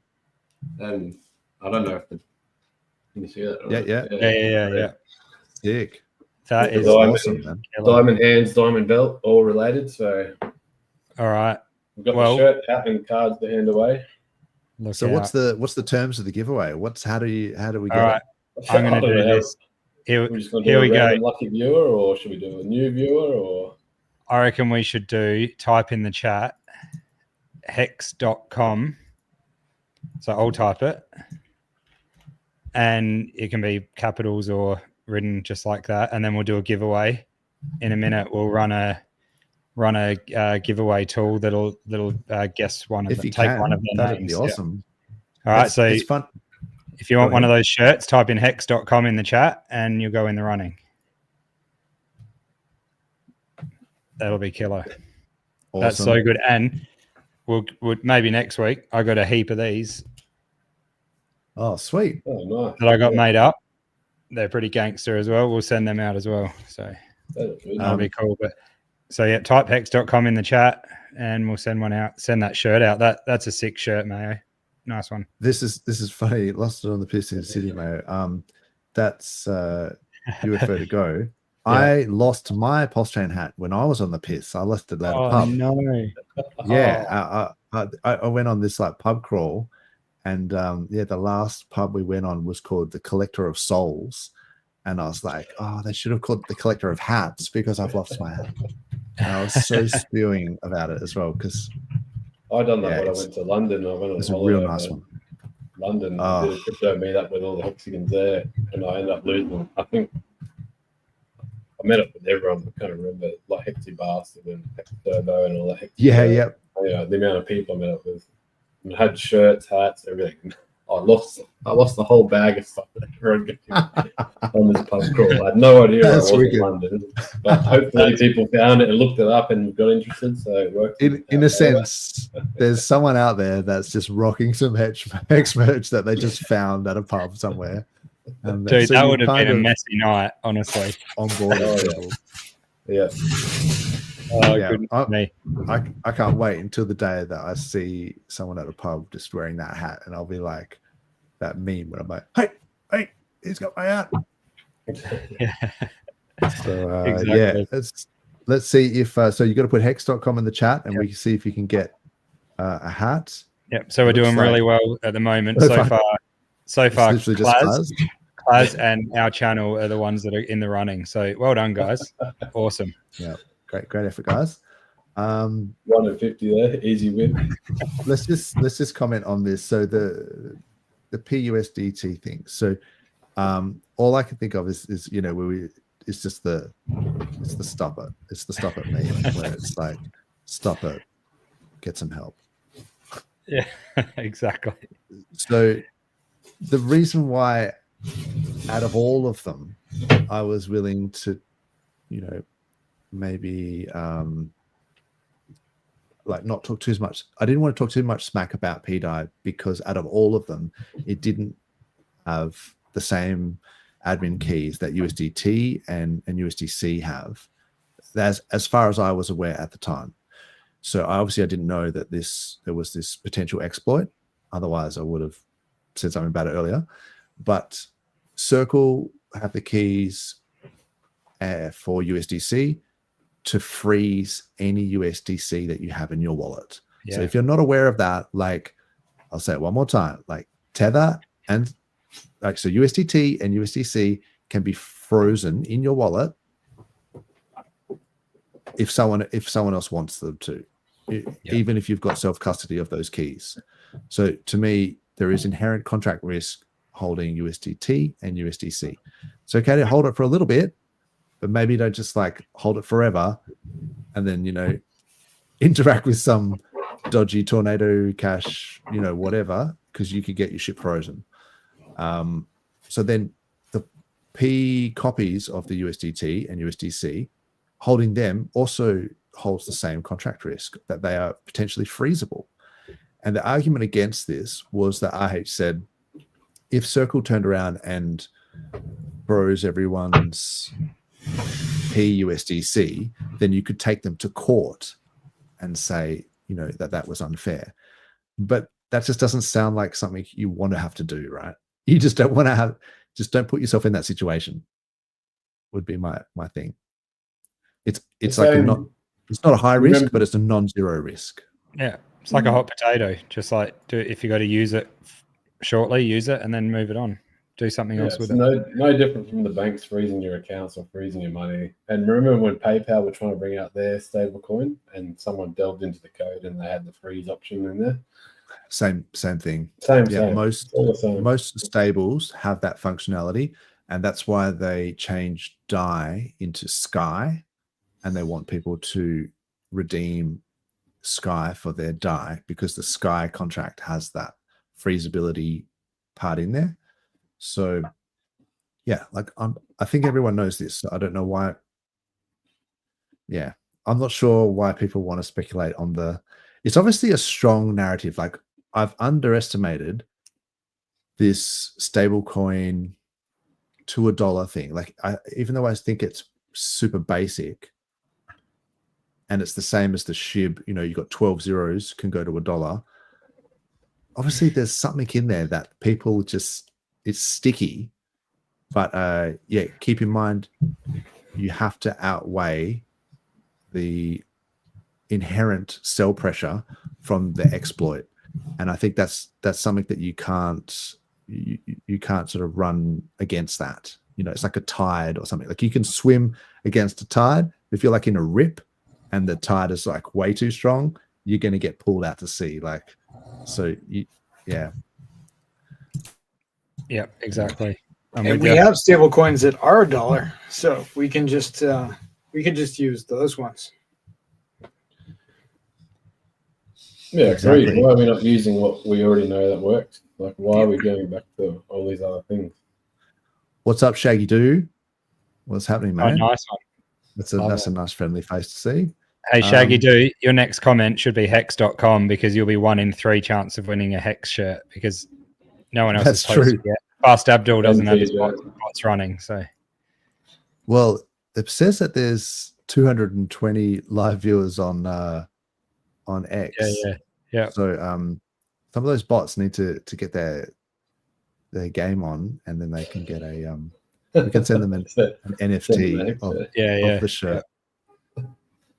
So am I a fan of quantum resistant narratives in crypto? So yeah, so quantum cryptography like is no joke in terms of they're starting to get up to hundreds of qubits, and so it's only really a matter of time before they're going to be able to break some of the encryptions, you know, whether I mean there's all sorts of encryptions that are going to get broken in the future.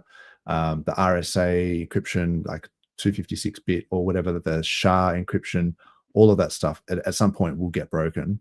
So then you're going to need quantum resistant encryption to sort of make it so that you're not going to be able to, like, all of our financial systems are going to be affected by that. Like all of your payment rails and everything, like SWIFT transfers, bank transfers, FPOS, like they all use encryption that is susceptible to that sort of brute force attack through, you know, quantum cryptography. So yeah, at some point we will have to do this. So it's not anytime soon, but yeah, probably in the next couple of decades, I would say. But in terms of crypto, people like memes, you know, and so if the meme is a quantum resistant blockchain or something, then yeah, people might go into it. People like narratives. Bitcoin is a store of value. First it was peer-to-peer cash, now it's a store of value. Hex had a meme which was that it was trustless yield, and now the staking APR is like way down low. So now the meme effectively is like, we have a founder that maybe potentially buys his own coins. I don't know. So it depends on how you look at it, whether you really believe in something. But at the end of the day, a lot of things are just memes. So probably there'll be a point where quantum resistant blockchains will have their day in the sun.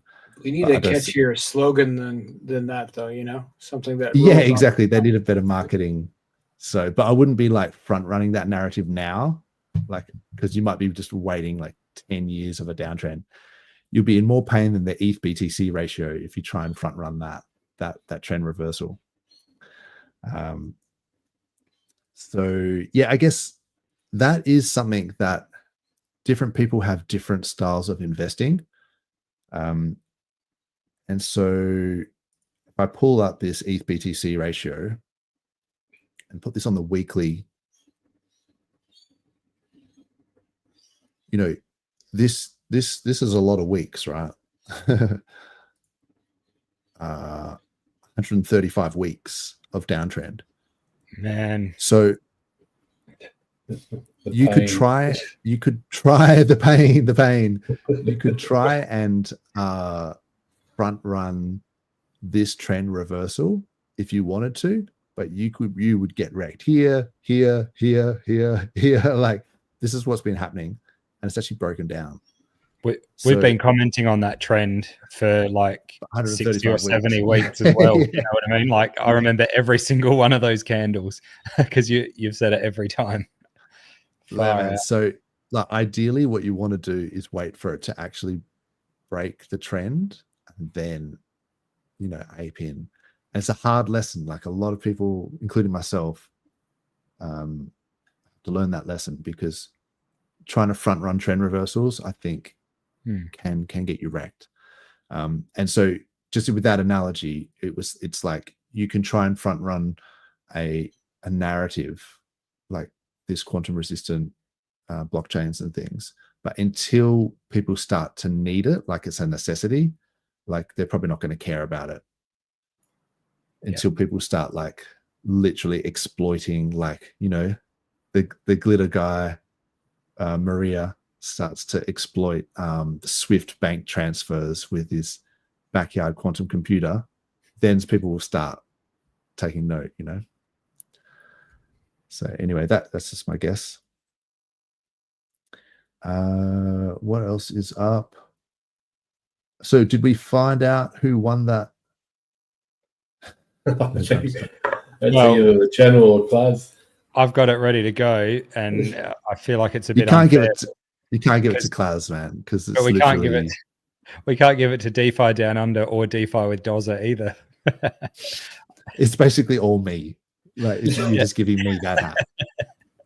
I mean, you're into it as well. You probably watch the fight, so you should probably wear it. But well, actually, Class would probably steal the hat. But is it an extra large shirt? Because otherwise, it wouldn't fit me.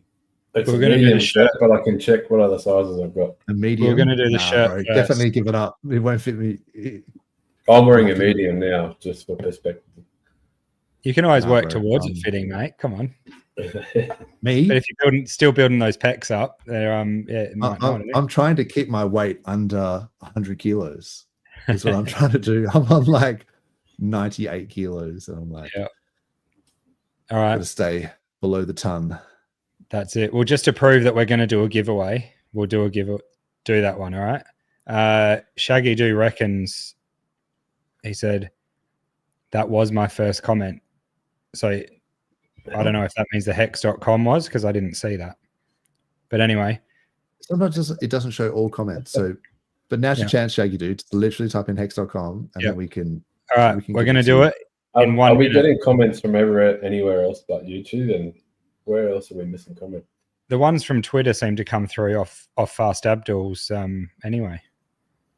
Because there's been a couple of people in here that have commented, and it seems to be from his. So, all right, last chance. Hex.com in the chat. Dun dun dun. Yeah. All right. Roll. YouTube might block domains. Yeah, because Shaggy Do said done, but I still haven't seen it. So that's very strange.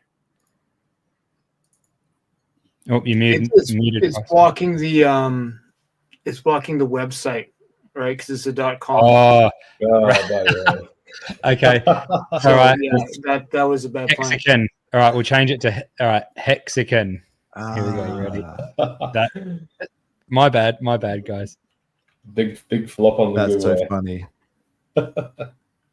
Okay, HEXican. Type We're in going for HEXican. There we go. There we go. Now I'm seeing some people. Keep going, guys. One time each, please.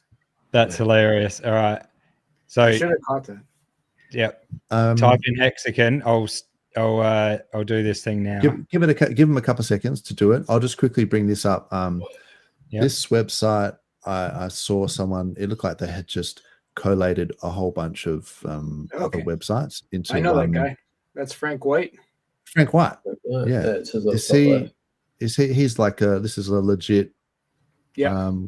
He's I think we can. a trusted dev. He's an Trusted. admin in some of my Telegram rooms. He made that for the PulseChain. It's got a ton Awesome. of good links on there. Okay, cool. In that case, I'll share it. Obviously, check it at your own risk. Clicking links in a bull market is is it a bull market? That's the thing. So you click away. Well, it doesn't mean that everything there is endorsed by him or anyone else, right? But it's just a list of useful links on the PulseChain. You get links to Internet Money Wallet, all the actual stable coins, like that kind of stuff. Bunch of dApps and stuff. Maybe there's things on here I haven't even heard of. So certainly NFTs, don't endorse them all, but stuff. it's like, it's just another resource to check out. So how are we going with the draw? We are, how many we got? We got 7 entries. Oh, here we go. 7 entries so far. So come on. That's not many. Let's get it to like 15. Come on, guys. So that's how many people have written HEXican in the chat. That's all we need. That's right. So see who wins this shirt. At least 2 of them are me. So let's not give it to me, people. It's good stuff. Pretty sure it only counts each person once, no matter how many times you write. Yep. It only counts you once. That's for sure. Yeah, and you'll probably have to dox an address or a PO box or something for this. So keep that in mind. Yeah, or your mum's address or your mate's address or your neighbour's, and then you just go and flog it from the letterbox. Something like that. I think I've done that before. That's it.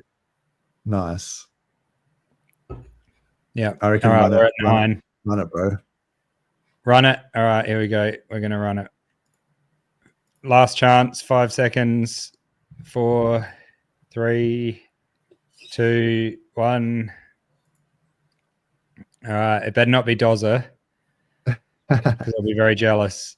Oh, who's it going to end on? I need a new hat. Oh, Shaggy Do, look out. Oh, he's done it. He was destined to win. Nice. There we go. We need lots of winning background music. All right, well done. We do need some music, don't we? Well done, Shaggy Do. There we go. Play that in my baseball. Yeah. Oh, gosh. Yep. All right. Well, Shaggy Do, how are we going to do this, Dozza?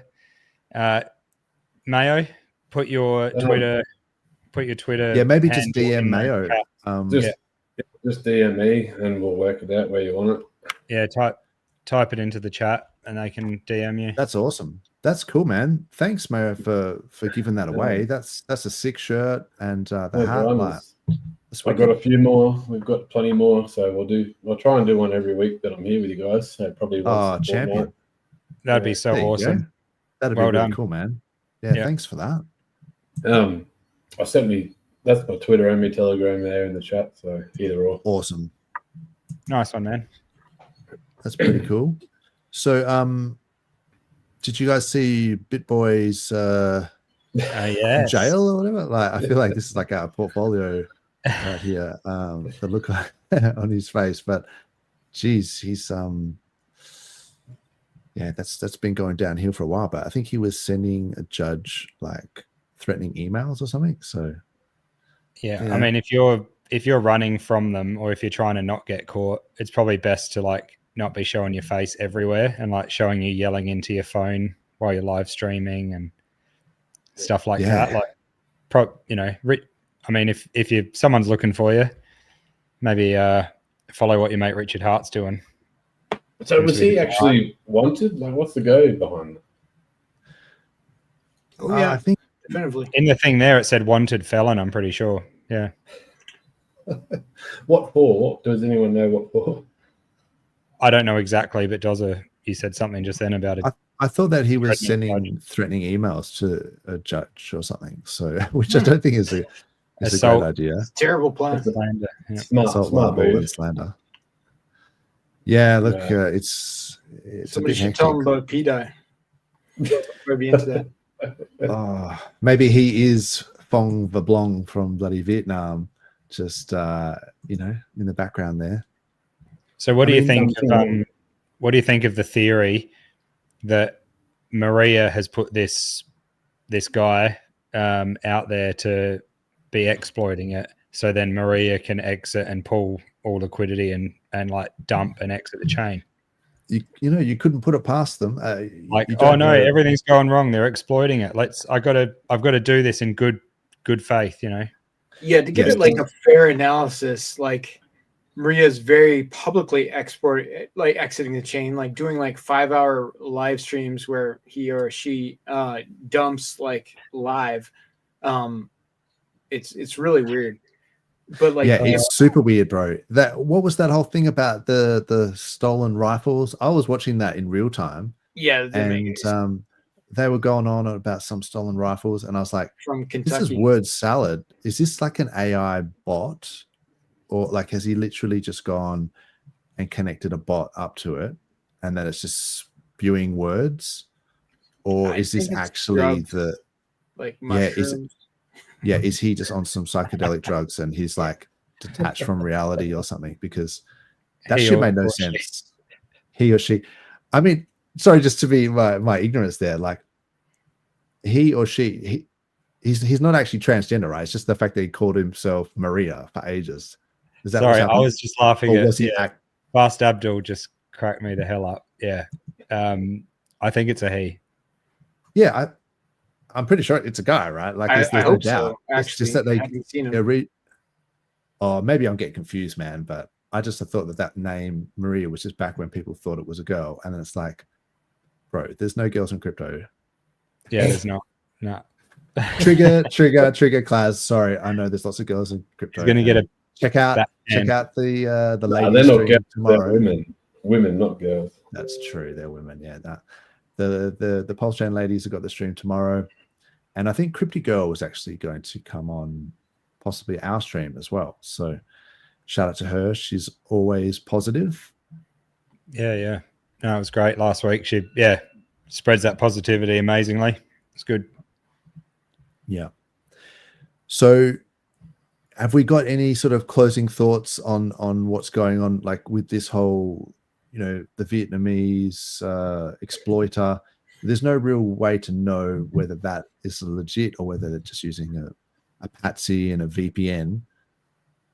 So make Vietnam great again. But that's right. Good morning, Vietnam. Yeah, I got one question. Did Fast Abdul, do you not pay your super chats in Vietnamese dong? Vietnamese dong super chats have been suspended until morale is improved. But right. You can't prove anything. That's coincidence. Don't blame the dong. Don't blame the dong. Yeah. Dong is because the suits don't seem to be getting better just yet. That's all. Otherwise, I would have been sure of it. But yeah, okay, righto. I'm on stream while the exploits are happening. Watch my hands. Nothing going on. Yeah. I just remember that RH stream. Do you remember ages ago where he was arguing with that Phong Vablong, and he was like, I don't know, he was just all caps tweeting, something about, I think it was because his coins were on an exchange and he wanted to know that, could he get his P copies?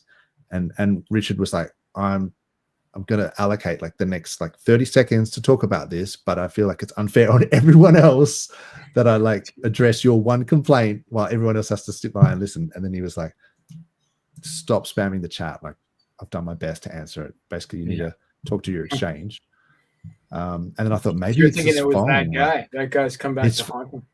It's Fong. He's just been plotting his revenge this whole time. Yeah. So yeah, no, I don't think we know really, and it doesn't really matter who the extractor was, because I was saying, apart from them being, a scammer in a loose sense of the word, an extractor, I think is the best way. They're actually interacting with contracts. They're deploying contracts on a blockchain that are interacting with other contracts, and there's a vulnerability there, and they're exploiting it. But it's not actually hacking anyone. They're not stealing anyone's funds. It's a function of the code that has enabled them to do that. So, yeah, people kind of go, lock them up. And it's like, I don't think you'd have a great case in terms of law, because they would just say, well, the code enables you to do that. They're just interacting with the code because the code is buggy and it's not designed to be running on this chain without, an Oracle feed. Yeah. Do you know, I think by law, the person that's doing it is probably fine. I think if you're telling people to buy an exploit and it's exploited, that's a good point. Probably not the best thing to do. So anyone that's out there that's telling people to buy an exploit, stop. Oh no, what? That's literally somebody doing that was his own post there. So I think he can see the humor in that. But yeah, that's the classic meme. Yeah, I think any marketing is good marketing. So getting the eyes on us from this is getting the eyes on the chain. So it's making people look, it's making people think. Outrage marketing. Yeah. There's a lot of outrage. I agree, but I think we look crazier than RH, walking into stores and showing off Lamborghinis and stuff. This is like loopy stuff, just dreaming up. But that's what they all thought about Bitcoin back in the day. Loopy dreaming up stuff. Yeah, but I think I addressed earlier in the stream, like if anyone wants to go back and watch it and stuff, like I was like saying, here's a narrative and this is why it makes no sense. Like, here's another narrative that's been pointed out, and this is also clearly not correct. So, people who are sort of pretending that some of these things are true when they're not might be being disingenuous. I think if they know that they're factually incorrect, then that's like a form of intellectual dishonesty that I can't really get behind. So yeah, there are certain things which I think have common sense explanations, and the more reasonable answer for a lot of them, like say for example, like I don't want to go back over the things I've already said, but like, is RH behind pDAI? That was a contention that a lot of people said for a long period of time, and we had to argue and sort of say, oh, look, I don't think so, bro. Like, and no. And there was the decentralized me, the 99 Capital guy, like whatever his name is. These guys are just doing the conspiracy thing, pointing to wallets left, right, and center, trying to convince us all. And then it's now been proved that RH was not behind it. So they just move the goalpost and they start with the next conspiracy. And so it's up to us to kind of point that shit out and go, hang on, we're going to hold you accountable because you said this emphatically and you wouldn't listen to reason. And then now it's been proven wrong. So, but now they're like, oh, it doesn't matter if RH is behind it, because it's like, but hang on, that was your whole premise. So what's going on? People just say what they want. It's ridiculous. Yeah, you can retrofit narratives and to suit your bag bias as much as you want, but then don't expect us to like be complicit with the idiocy of it. Like we're allowed to then point it out when it's been provably wrong. Agreed. Unfortunately, that's not enough. Like, this has gone past the point of logic, right? It's like, entered the the realm of religion, or I don't know, rebellion, perhaps. It's like a cult within a cult within a cult. Yeah, Oh, yeah. it is like that, isn't it? And this was a badge that we had on our sleeves as being like this cult. The HEXicans, we're down 98% and we're still believing. And then we've got this like faction of like cult members that are within this cult that even when you show them on-chain evidence, they still don't believe it. Like they're just so, like you say, almost religiously fanatical about it that they refuse to accept reality. So like I understand the irony in a lot of people could say the same about us for believing in Hex, but I think there is a difference between believing in something, believing in a founder, believing in a community, and then believing in a contract that has an exploit, like a coded exploit in the actual contract. Like that's like where I draw the line. You start handing out actual Kool-Aid and I have to wear a robe, like I'm out. Like there's like a point where I'm You will buy the pDAI. Cults are cool, but no. Like put on this high-vis vest and just start running in that direction. And you're like, nah, bro. It's like, don't go to a second location, You should set common sense, people. Exactly. In the way of like, I guess if you were calling for closing remarks or whatever, things like, I've liked seeing a couple of things and movements like this one. I'm just going to bring a couple up, Dozza, if that's all right. Go for it. This Solid Hex just announcing, he was quite in on pDAI. He was supporting it, providing LP between his tokens and believed in it and things like that. He, swallowed his pride and he said, right, now I've decided, now I agree and I understand that it's not going to work out and I've done what I've had to do. He pulled his LP pretty hard, which was really good. And then there's also like Fux.io. They're removing the gauge from the pools. And then I saw Fast Abdul saying that's then going to pull it straight off of 2Fux as well. Pretty much. So start pulling the stuff off there if you're holding it on there still, because it won't be there much longer. And I think that's what we need to do. Just see the RH tweets, do what that says. And the last thing I want to say is just some of the heat that I see Matty Allen copying from everyone around there. And I'm not in cahoots with him. And I'm not saying I agree with this pDAI thing, but if you don't like what he does, and you think you can do conferences better and you can stream better, then just go out there and do it. Don't say we need someone to do it and someone else should do it. Yeah. You just don't like it and you can't do it. You don't like what he's doing. You go do it. You do a better job and see how that goes. And that's all I want to say. Everyone needs to stop whinging and start acting. Good point. Influencers are all crazy people. So try to get 100 influencers together on the screen like Matty Allen.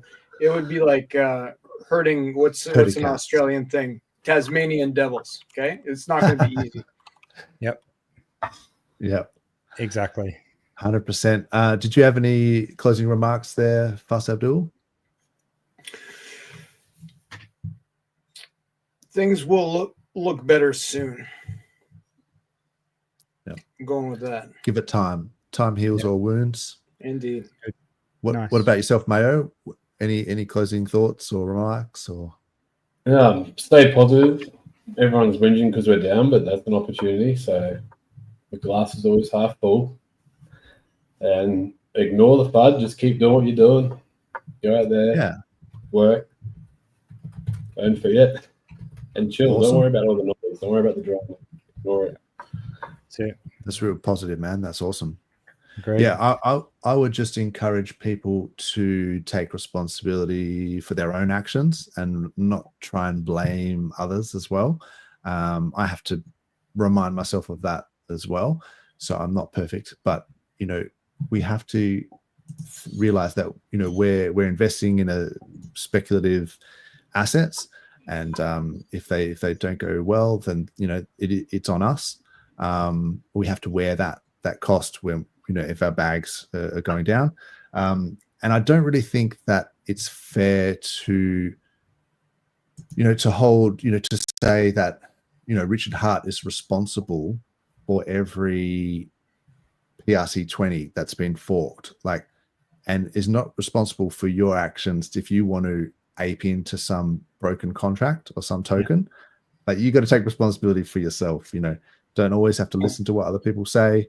You make your own choices. And there's no one coming to save you, and no one's going to roll back chains. The chain works fine, just a particular token. And in my mind, that token doesn't have a lot of liquidity. I think that in the big picture, we'll find out that this is actually not a huge deal. So yeah, stay positive, and wish everyone the best. Hope they have a good weekend, and we'll see you next week. Sounds good. Awesome. Cheers, guys. So good. Awesome. Thanks, guys. Rock on.